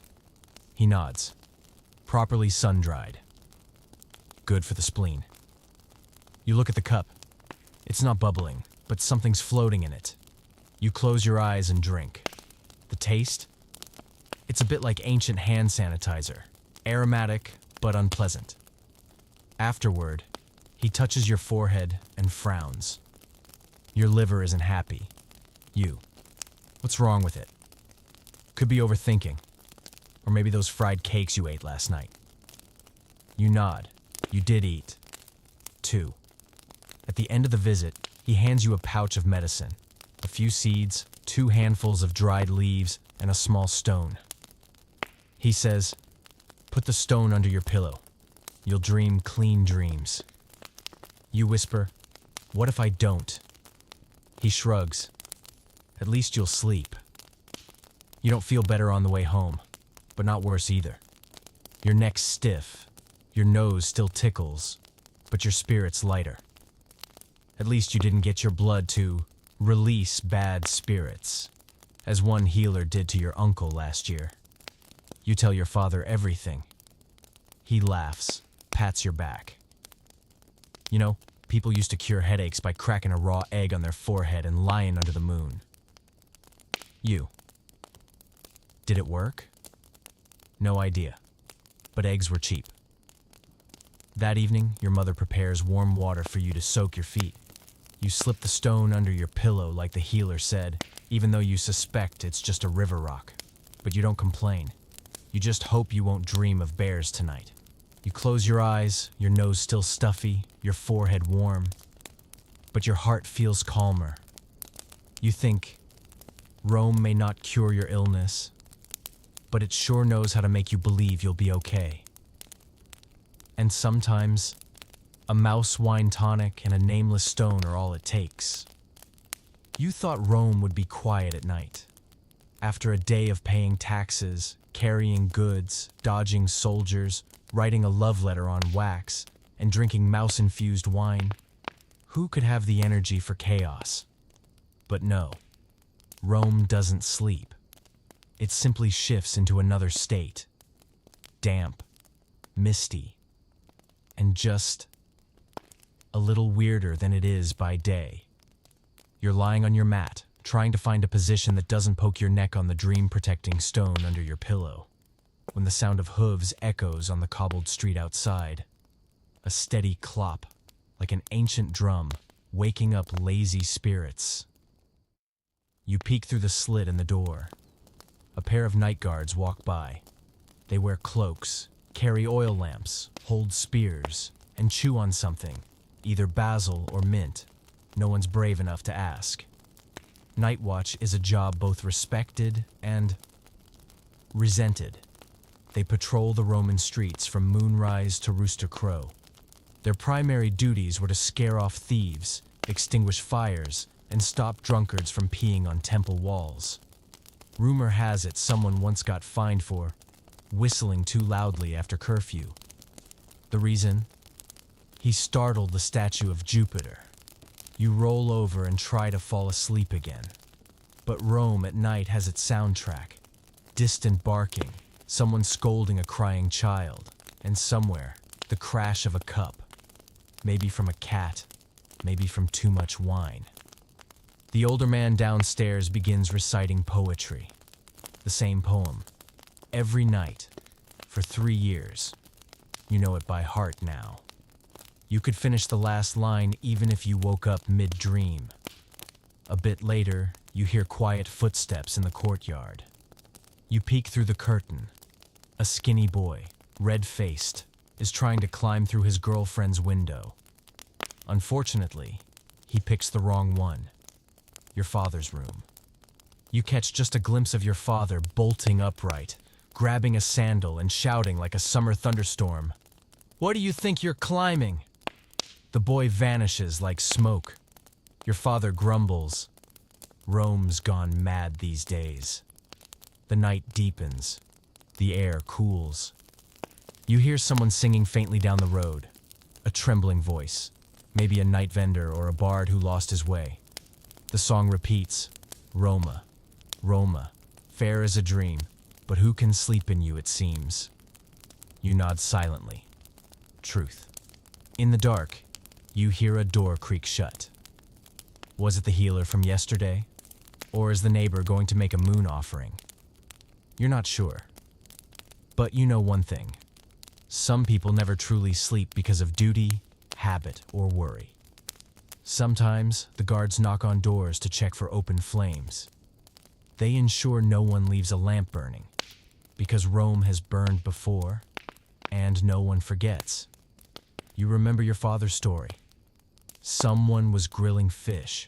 The flame caught a rag, then the thatch roof.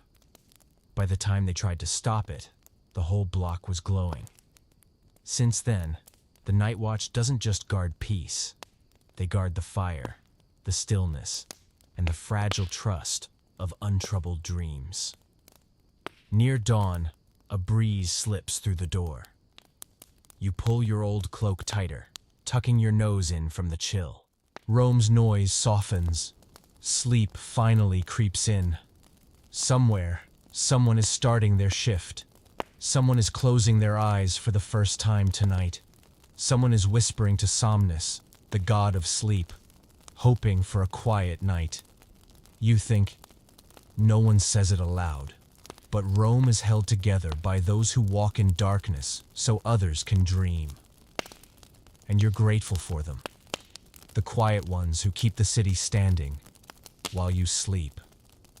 You had just fallen back asleep after a long night filled with horse hooves, your father yelling at the wrong window climber, and an off-key lullaby echoing from the street, when, at dawn, the entire insula was jolted awake by the clamor of drums and cymbals. You bolted upright, still groggy, blinking. Is something on fire? Your father's voice called from the doorway. No, today's the festival. Bacchus's feast. Your jaw dropped. Then you flopped back onto your mat. Oh no.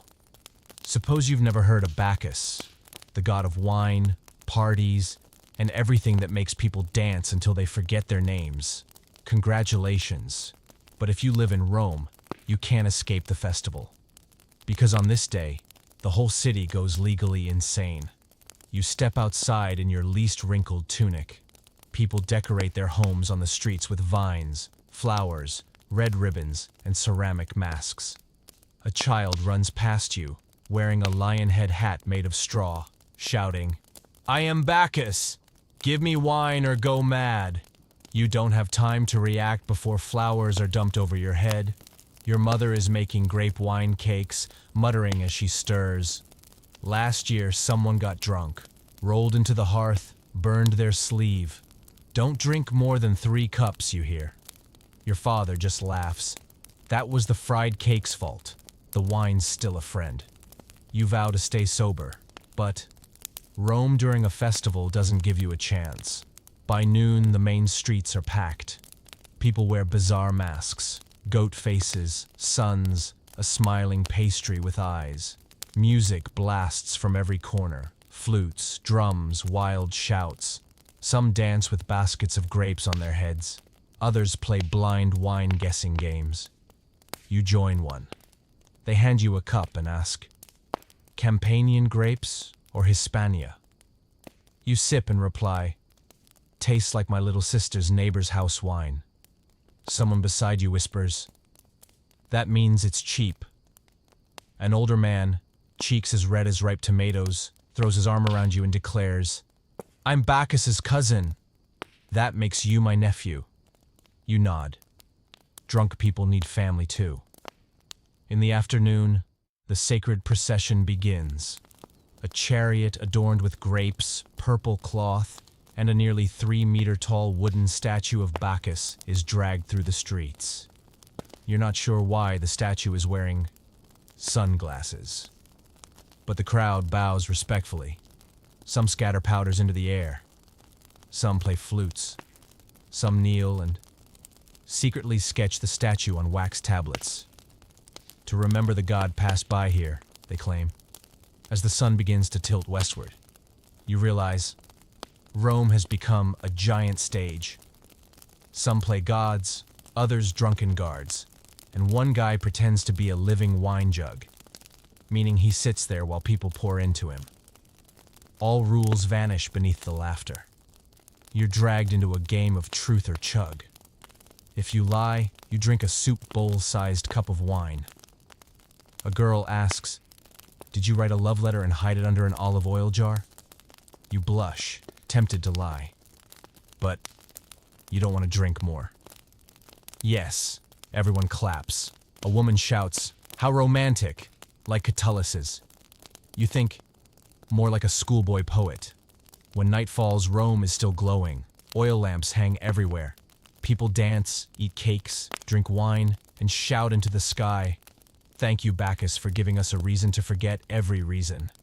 You sit on the steps, tunic wrinkled, hair a mess, holding half a cup of watery wine.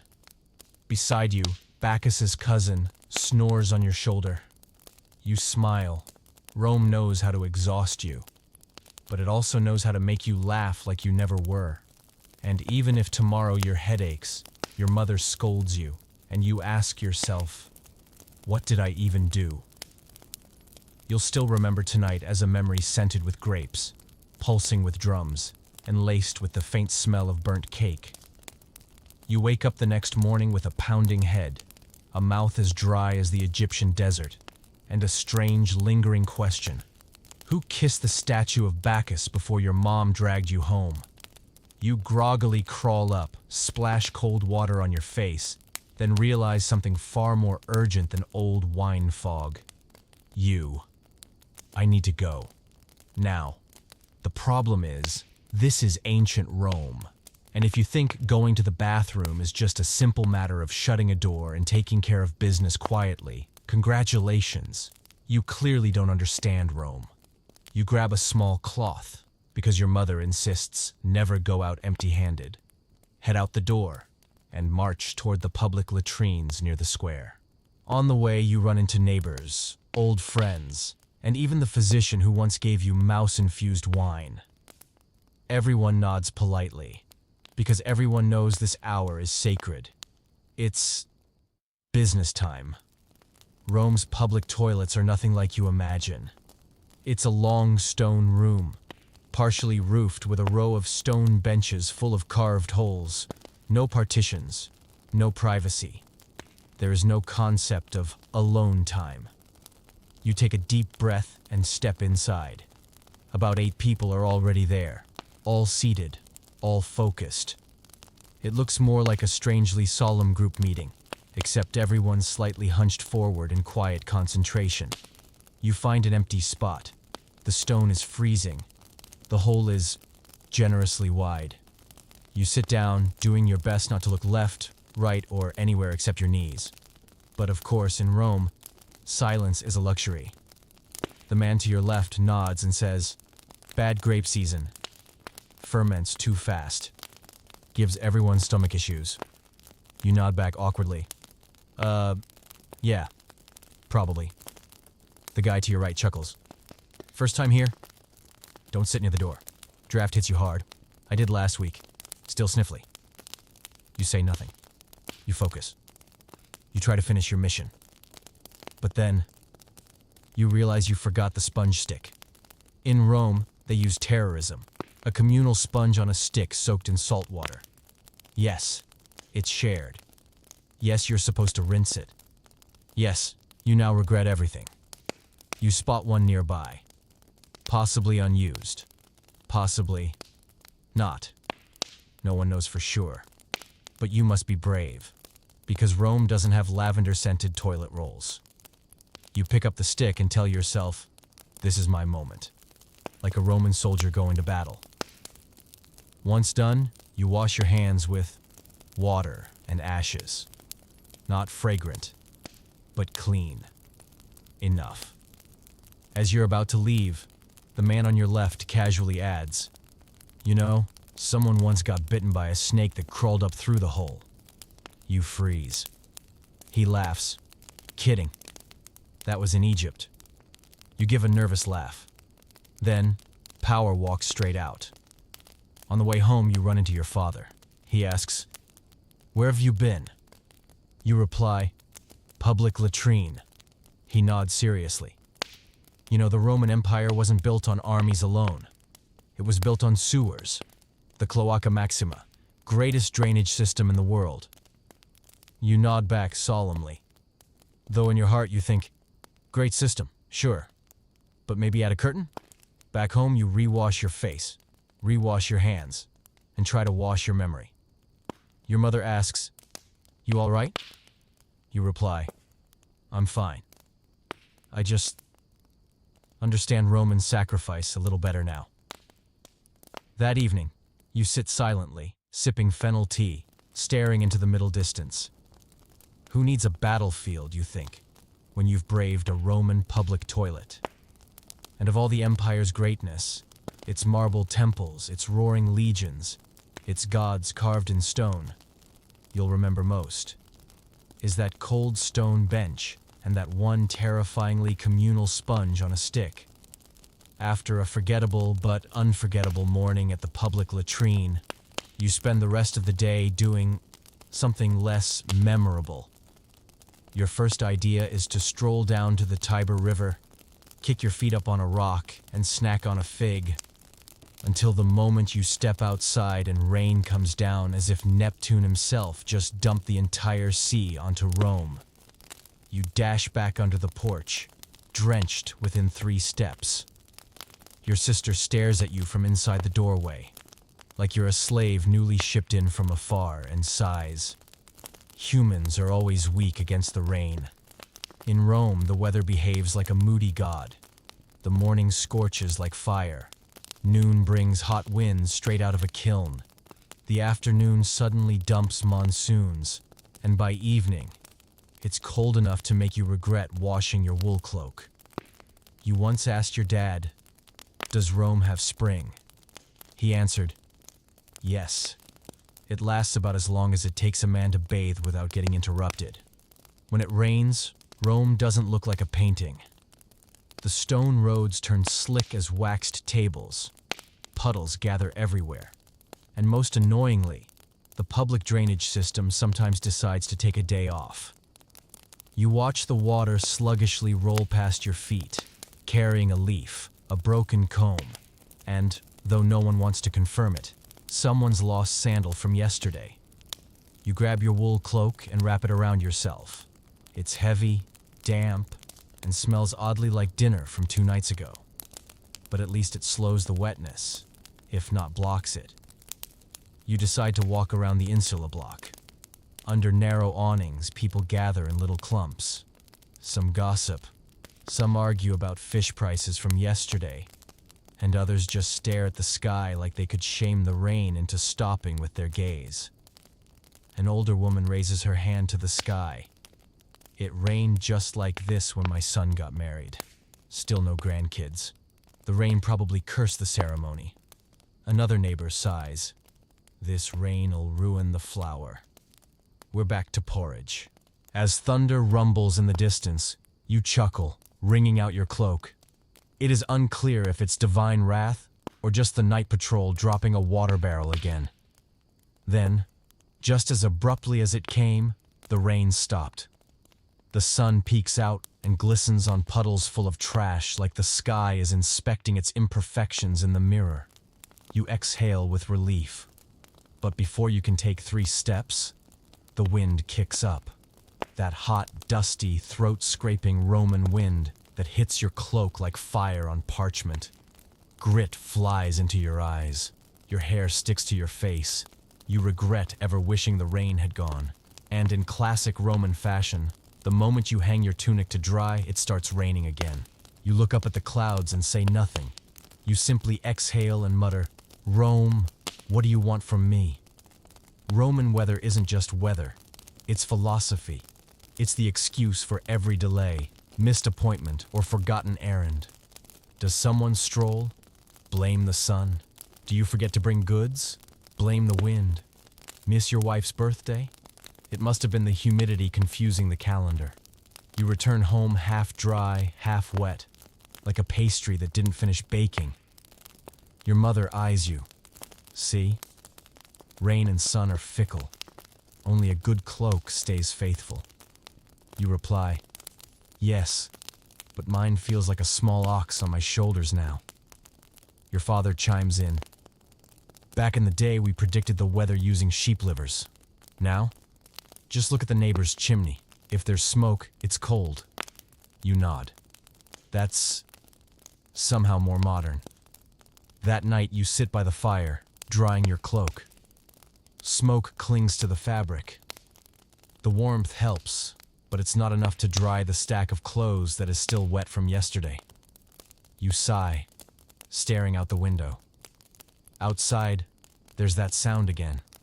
It could be rain or someone watering their garden with a bucket from the ditch. You think, living in Rome means learning to love the sun, endure the rain, and forgive your cloak for not standing a chance against fate. You're folding your still damp cloak when a commotion erupts in the street. A man is being dragged away by 2 guards, arms flailing as he shouts, "No! I was just taking back my jar. It's mine." Beside him stands another man, round-bellied, wearing a purple cloak trimmed with gold, casually waving his hand and declaring, "I bought it. I have the paperwork." You, along with your neighbors, a gaggle of children, and a few old ladies peeling garlic, all spill out onto the porch to watch. No one knows who's right, but everyone knows one thing. The man in the purple cloak won't be the one getting hauled off. In Rome, justice isn't impartial. It keeps its eyes wide open, just long enough to see how rich you are before deciding who's wrong. You ask your father, "If someone steals from me, can I press charges?" He replies, "Yes, but you'll need to write a petition, submit it to the magistrate, wait for a hearing, bring witnesses, hire an advocate, and don't expect much if you don't know the magistrate's name." You ask, "What if someone takes my tunic?" Your mother cuts in, "Then make sure no one sees you wearing it again." That's humiliating. Ancient Roman law is complicated, but flexible, especially for the wealthy. There are laws about trade, land, marriage, public bathing, and even how to name your children. And all of them have little loopholes, if you have the status of the connections. You once witnessed a case where a baker was sued for selling underrisen bread. The buyer, a fussy noble. The judge listened, tasted the loaf, and ruled, the bread didn't rise because of excessive humidity. Not the baker's fault. You thought to yourself, and I get scolded every time I serve dry bread. Another time, you were hit by a chariot while crossing the forum. The driver didn't even look back. You fell, scraped your arm, tore your tunic. You shouted, "Stop! You ran me over!" The driver called back coolly, "Ran over? My chariot has money. It doesn't run people over." You told a nearby guard. He asked, "Was the chariot flying a green pennant?" You nodded. "Then it's owned by the Petronius family. I can't interfere." You once believed laws were fair. But in Rome, law is something you learn young, interpret slowly, and avoid testing, unless you have a good lawyer. And a lawyer in Rome Not necessarily someone trained in law. It could be an orator, a philosopher, a former soldier, or someone who talks well.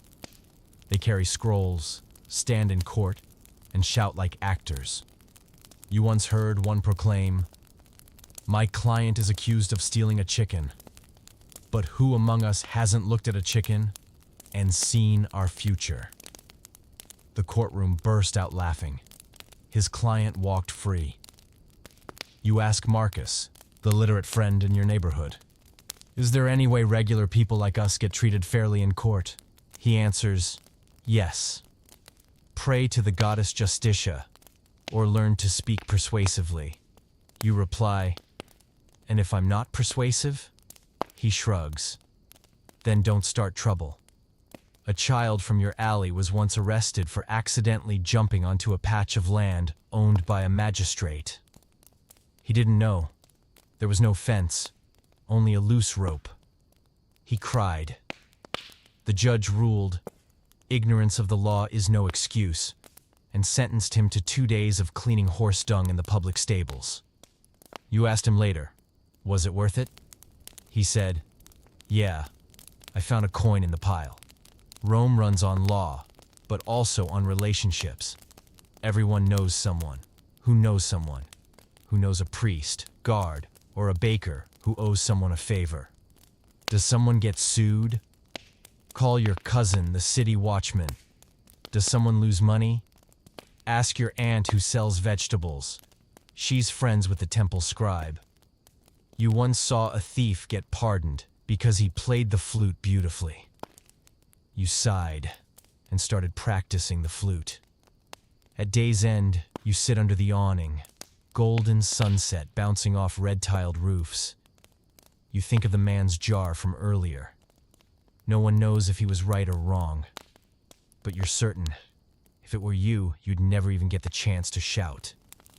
You cradle your head in your hands and sigh, whispering, "In Rome, the law is carved in stone, but sometimes it's as soft as a chickpea cake."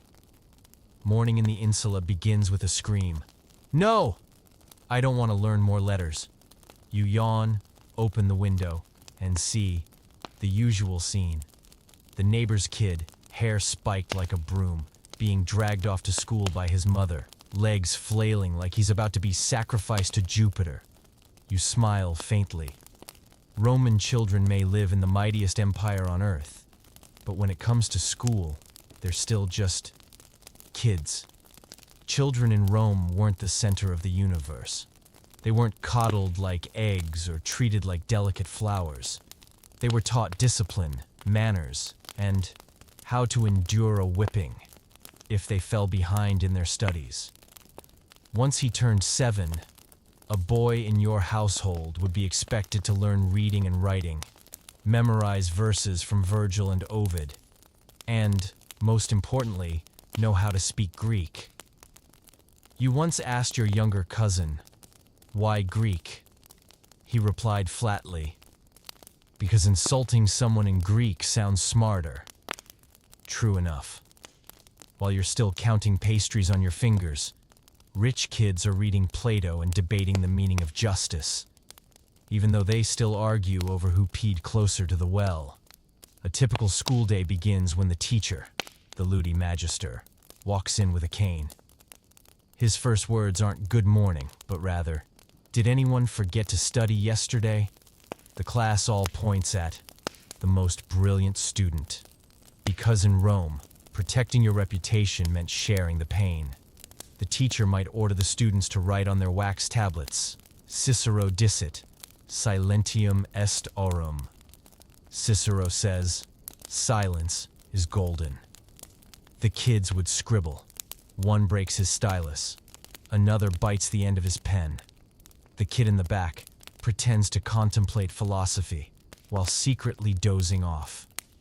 You once tried sitting in on a class. After 10 minutes, you found yourself missing the sewer more than the word virtus. But it's not just academics. Roman children also had to learn the art of bathing. It sounds simple, but it's practically a curriculum. You must rinse correctly. Never bathe after noon. lest you anger Somnus, the god of sleep. And especially, learn how not to get scolded when bathing with strangers. You ask a boy from the neighborhood, "Did you enjoy the public baths yesterday?" He frowns. "No. Some man yelled at me for using too much soap. I hadn't even touched the water yet." Roman children played hard. They kicked balls made of stuffed goatskin. They played tug-of-war with straw ropes. They staged mock battles like Carthage, and cried when their wooden warhorse made of walnut shells lost a leg. Once, you saw two kids arguing in flawless Greek. One shouted, "You are a heretic, disciple of that useless Epicurus." The other fired back, "At least I don't wet the bed like Socrates in his dreams." The adults nearby nodded. These kids are going to be senators. But not every child got to go to school. Some were the children of enslaved people, of people with low incomes, or simply had no one to escort them. They learned to scrub floors, carry bricks, serve food, and eavesdrop on lessons through the cracks in the walls. You ask one child washing a water jug, "Can you read?" He says, "No, but I can count well enough not to get shortchanged." You see kids playing Who's Caesar at nightfall in the alley. One sits on a stone bench and shouts, "I'm the emperor." The rest bow, then pelt him with mud. Because the emperor didn't give us extra recess, you can't help laughing.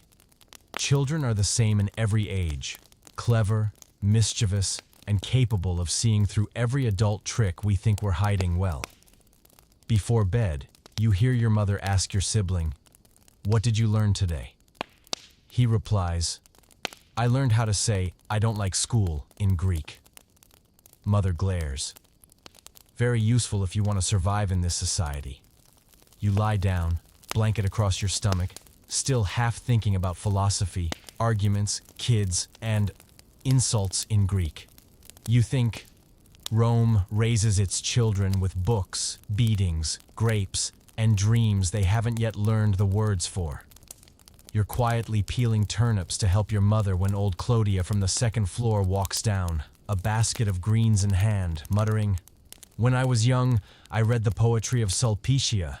Now I just read bean price tags." You nod silently, mostly because she's still holding a knife for slicing onions. In Rome, women didn't lack roles. They often lacked rights. They kept the house, raised the children, cooked, washed, and upheld the family's honor, whether anyone asked their opinion. You once heard your father say to your mother, "Don't go out today. It's too sunny." She nodded, and then went to the fish market anyway, because the sun meant cheap fish, and Roman women didn't wait for permission to do what needed to be done. Flavia, who inspired you to write love letters on a wax tablet, once told you she wanted to learn beautiful handwriting. But her father said, "Pretty girls don't need letters. The only writing they need is a marriage application." You said nothing, but inside you swore to teach her everything she wanted to write, unless it was a divorce letter. That one, you were a little worried about. Speaking of divorce, did you know? Roman women could divorce their husbands, but only if they had money, a supportive birth family, witnesses. And if they didn't, good luck in your cold, loveless marriage, stale as last week's flatbread. Still, not all women stayed home. Some cloth merchants were more prosperous than treasury officials. Some worked as scribes, teachers, or singers. Some managed entire wine estates. And some, though barred from politics, still pulled the strings from behind the curtain. You once heard the story of Livia, wife of Augustus. They say her gaze could make even the emperor sit up straight. You don't know if that's true, but you do know your mother has that same gaze. But not everyone was as formidable as Livia. Some Roman women only truly lived when no one was watching. They wrote poems, stitched clothes, taught their children, and gave up pieces of themselves to keep their families whole. You once saw old Clodia sitting by the oil lamp, embroidering her son's name who died in the war. No one speaks of him anymore, but each stitch was her quiet way of keeping him alive. You asked your mother, "Do you ever wish for anything?" She answered, "Yes. A night's sleep without someone yelling, 'Mom!' in the middle of it."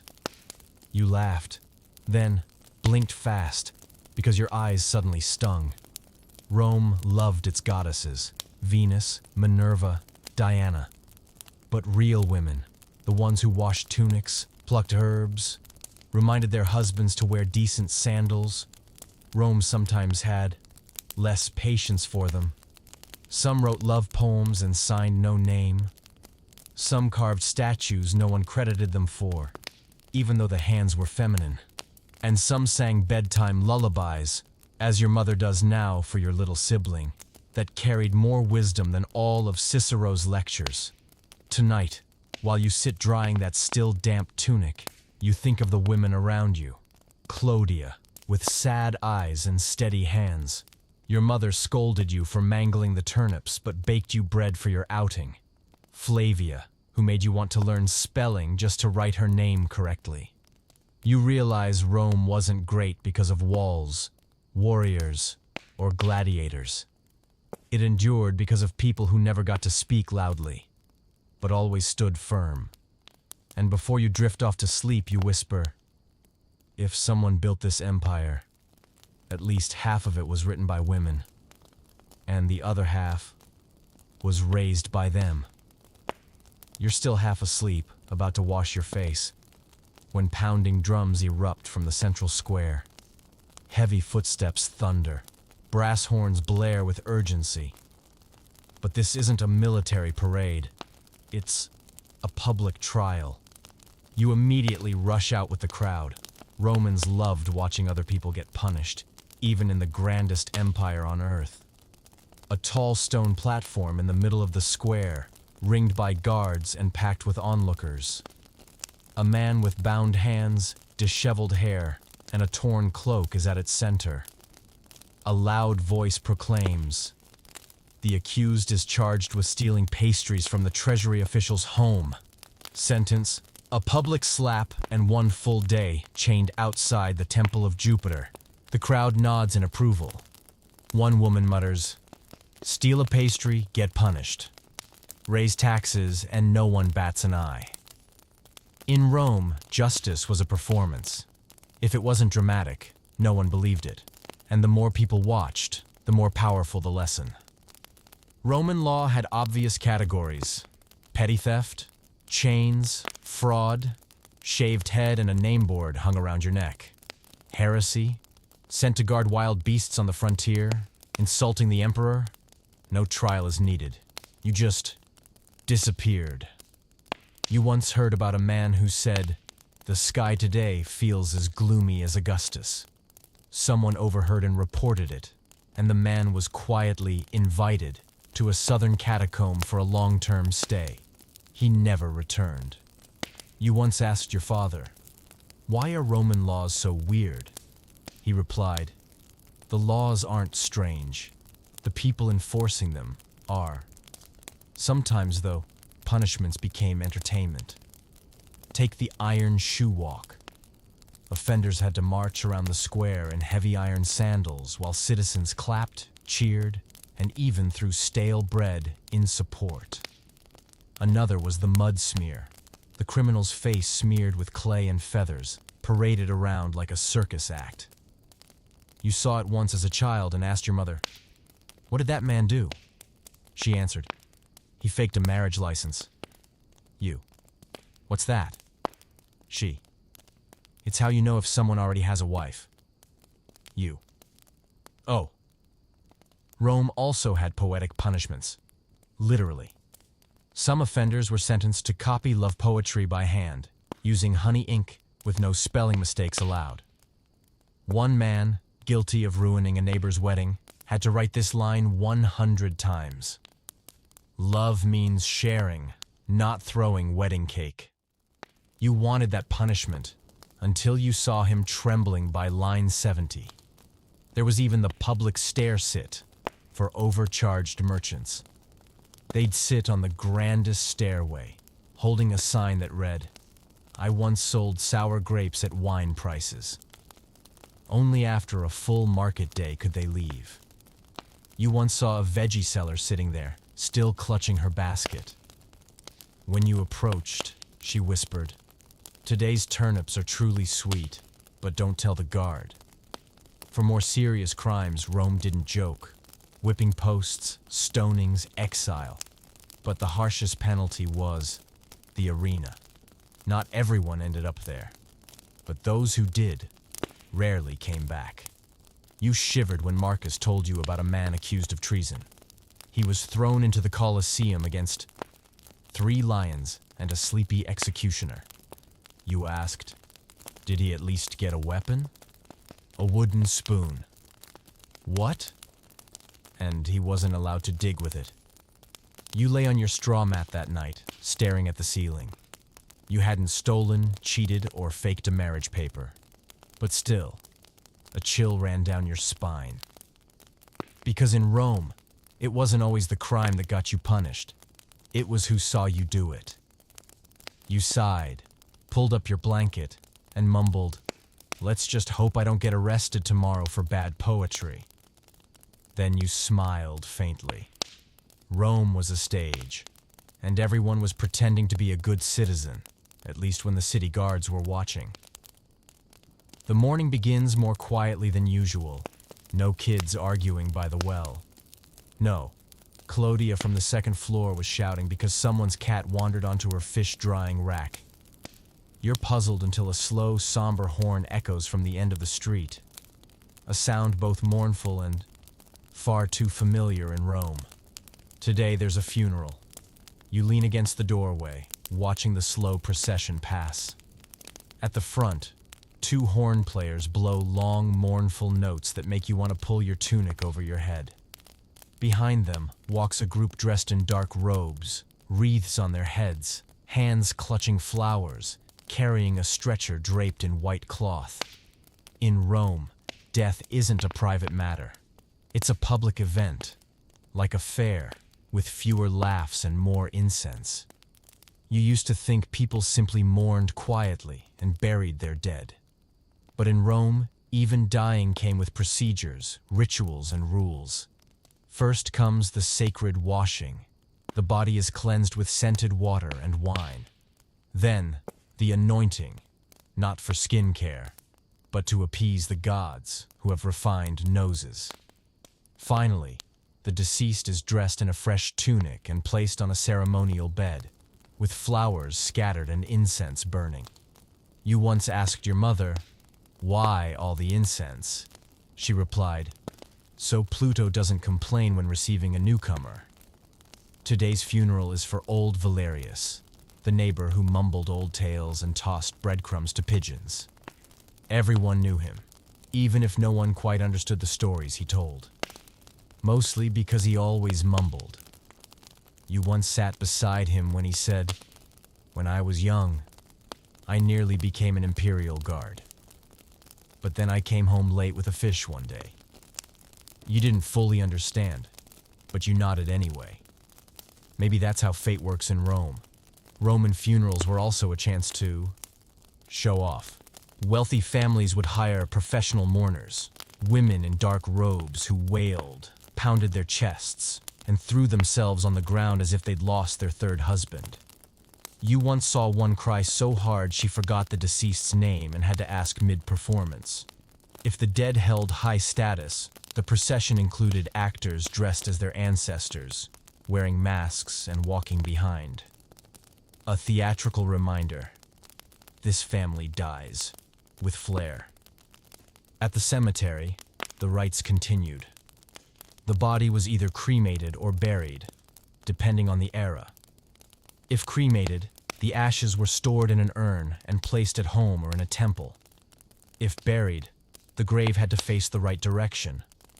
Otherwise, the dead might sleep facing the wrong way and be reborn into the wrong life. You're not sure how true that is.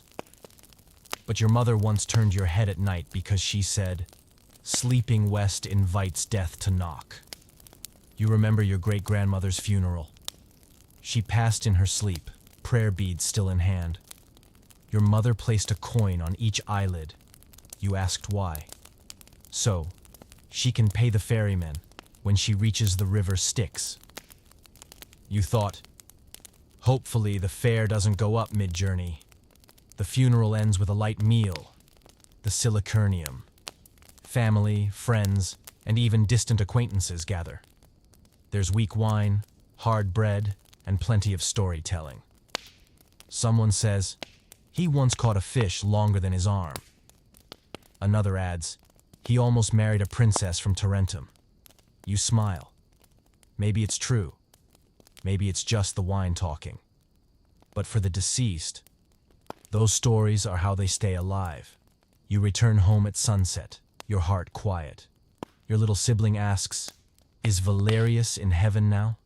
You reply, "I don't know. But if he is, he's probably telling stories to the gods by now." That night, you lie in your room, lamplight flickering on the wall. You think about death, not with fear, but with a kind, curious calm. In Rome, even eternal sleep comes with a script, with perfume, with horns, with an actor playing your part. And if you live well, tell enough stories, laugh loud enough, and eat your fill of pastries, maybe one day someone will leave flowers for you too. And remember you as the person who once tossed breadcrumbs to the birds. Night falls over the city of Rome. The sun, red like the yolk of an overboiled egg left out too long, sinks behind the rows of terracotta rooftops. Soft dusk stretches across the winding, cobbled streets, and the chaos of the day retreats into familiar evening murmurs. The clink of vegetables hitting pots, a mother calling her child to bathe, and a cat somewhere, meowing indignantly to be let in, only to refuse once the door opens. You stand on the third-floor balcony, where the breeze carries the faint scent of burnt pastry. Your heart slows, because tonight is your last night living as a citizen of Rome. You think back on the journey you've had. From that sweaty morning waking up in a cramped insula, dodging patrols and scrubbing tunics by hand, to inky lessons and wax tablets, brothy dinners filled with gossip, riotous festivals, and even those deeply humbling visits to the public latrines. You once dreamed of becoming emperor, but in the end, you found peace simply returning home with a dry tunic and a plate of golden chickpea cakes. You walk down the stone slope where shops are closing for the night. Flavia, the olive oil shop girl, waves to you from her doorway.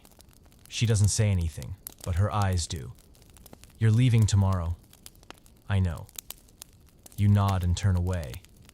No goodbyes. Romans aren't remarkable at farewells. They just look a little longer and remember a little harder. At the far end of the street, you find Marcus chewing mint leaves and sharpening the tip of his bronze stylus. You're off tomorrow. Yeah. Then remember, be ready for dust, for heat, and for people asking you, "So, where did you study?" You laugh. "Maybe I'll miss this place more than I expected." Marcus hands you a small scroll. Write something on it, so when you miss Rome, you'll have something to read. A reminder that someone here suffered beside you. Night settles fully now. Oil lamps flicker in windows. You return home. Your mother is toasting cakes by the fire. Your father sits stitching a sandal strap. Your sibling is curled up like a cat, already asleep. Everything is so normal it feels almost unreal. Because in these past days, you've lived, breathed, eaten, muttered, giggled, and nearly wept, like an honest Roman. You slip quietly into the backyard. The sky is heavy with stars. The air is cool and dry. No car horns, no LED glow, no phones, Only crickets, the wind, and that eerie feeling of belonging, as if you'd been here in another lifetime. You wonder, if I leave tomorrow, will anyone remember? Will Rome notice I'm gone? Then you smile. Rome doesn't change for one person, but people constantly change after Rome. You lay out your mat and lie down. That night, you don't dream of emperors. You don't dream of gladiators. You don't dream of Jupiter sipping wine. You dream of an oil lamp glowing softly in the corner, a bubbling pot of chickpea cakes, and someone calling out, "Wake up! It's late for school," echoing like a lullaby you've always known. And just before sleep takes you, you whisper, like a charm, "Thank you, Rome." For the dusty days, the noisy nights, the smell of bread, the warmth of people. And thank you for not kicking me out when I couldn't figure out which sandal went on which foot. Light slips through the crack in the door, gentle as a hand nudging you awake. You stir, arms still wrapped around the old, soft mat, and murmur groggily, "Guess it's time to buy chickpea cakes, then swing by Flavia's for a good morning." But when you open your eyes, Rome is gone. No stone walls, no clay rooftops, no clattering of horse carts, no one shouting, "Bring more olive oil." Only a white ceiling, a ceiling fan humming, and a cool glass of water sitting by your bedside. You blink a few times, then push yourself up. The bed sheets are clean cotton. No crumbs, no smoke. No one is yelling from downstairs to scrub your tunic. No strange cat sneaking in to claw at drying fish. Just you and the hush of the modern world. You step into the bathroom and turn on the tap. Clean, clear, cold water pours out like sorcery. You nearly cry. After days of hoarding well water, boiling it, catching rain, and washing your hands with ash. This is the stream of the gods. You wash your face 3 times. Shampoo, soap. You rinse away the dust of an empire. You put on a cotton t-shirt, soft and faintly scented with fabric softener. No frayed tunic, no sagging belt. And suddenly, stretchy fabric feels like one of humanity's most outstanding achievements. You laugh. Sorry, Marcus, but until you've worn a t-shirt, you don't know heaven. You make coffee and lean on the window. Below, the cars hum in their lanes. No one is yelling, "I am the son of Mars," in a street argument. No vendors hurling cabbages over pricing disputes. No one knocking door to door asking, "Anyone need leg hair removal with pumice stone?" Just the ordinary life you once called boring. You check your phone, messages, news, memes, and you remember there were days when all you had were dry bread, a wax tablet, and a hurried little love note. You think of Flavia. What might she be doing now? Is she still sprinkling flowers over her jars of oil? Still smiling when familiar faces pass? You wonder, did anyone in Rome dream of a world where light comes from a switch? Where rain doesn't mean rushing to save laundry? Where do bathrooms have walls and toilet paper? You eat breakfast, fried eggs, soft bread, cold orange juice. No one's fighting over it. No one's asking, "Were these oranges picked from Tarentum?" You chew slowly. It tastes like the first authentic meal you've ever had, where you didn't have to stand guard over a fire. You remember Clodia, old Valerius, the women who stitched the names of lost sons into handkerchiefs. The kids argued in fluent Greek, the tireless guards. The street criers are going hoarse for a few coins. The wild, raucous Bacchus nights had nothing to do with how history would remember them. You sit down and open your laptop. The cursor blinks on a blank page. You place your fingers on the keys and begin to write. Rome, thank you for letting me live a day like none before. For teaching me that enduring hardship doesn't make us weak. It reminds us that the small comforts we take for granted are miracles. You finish the last sentence. Look up. and smile. Today you won't complain about washing dishes with running water. You won't curse the Wi-Fi if it cuts out for 3 minutes. You won't spiral into despair because you forgot your headphones. Because once you lived without all of it, and still laughed, still ate, still dreamed. You lean back in your chair, exhale deeply, and whisper, "Rome, if there's a next life, please remember to give me sandals that actually fit."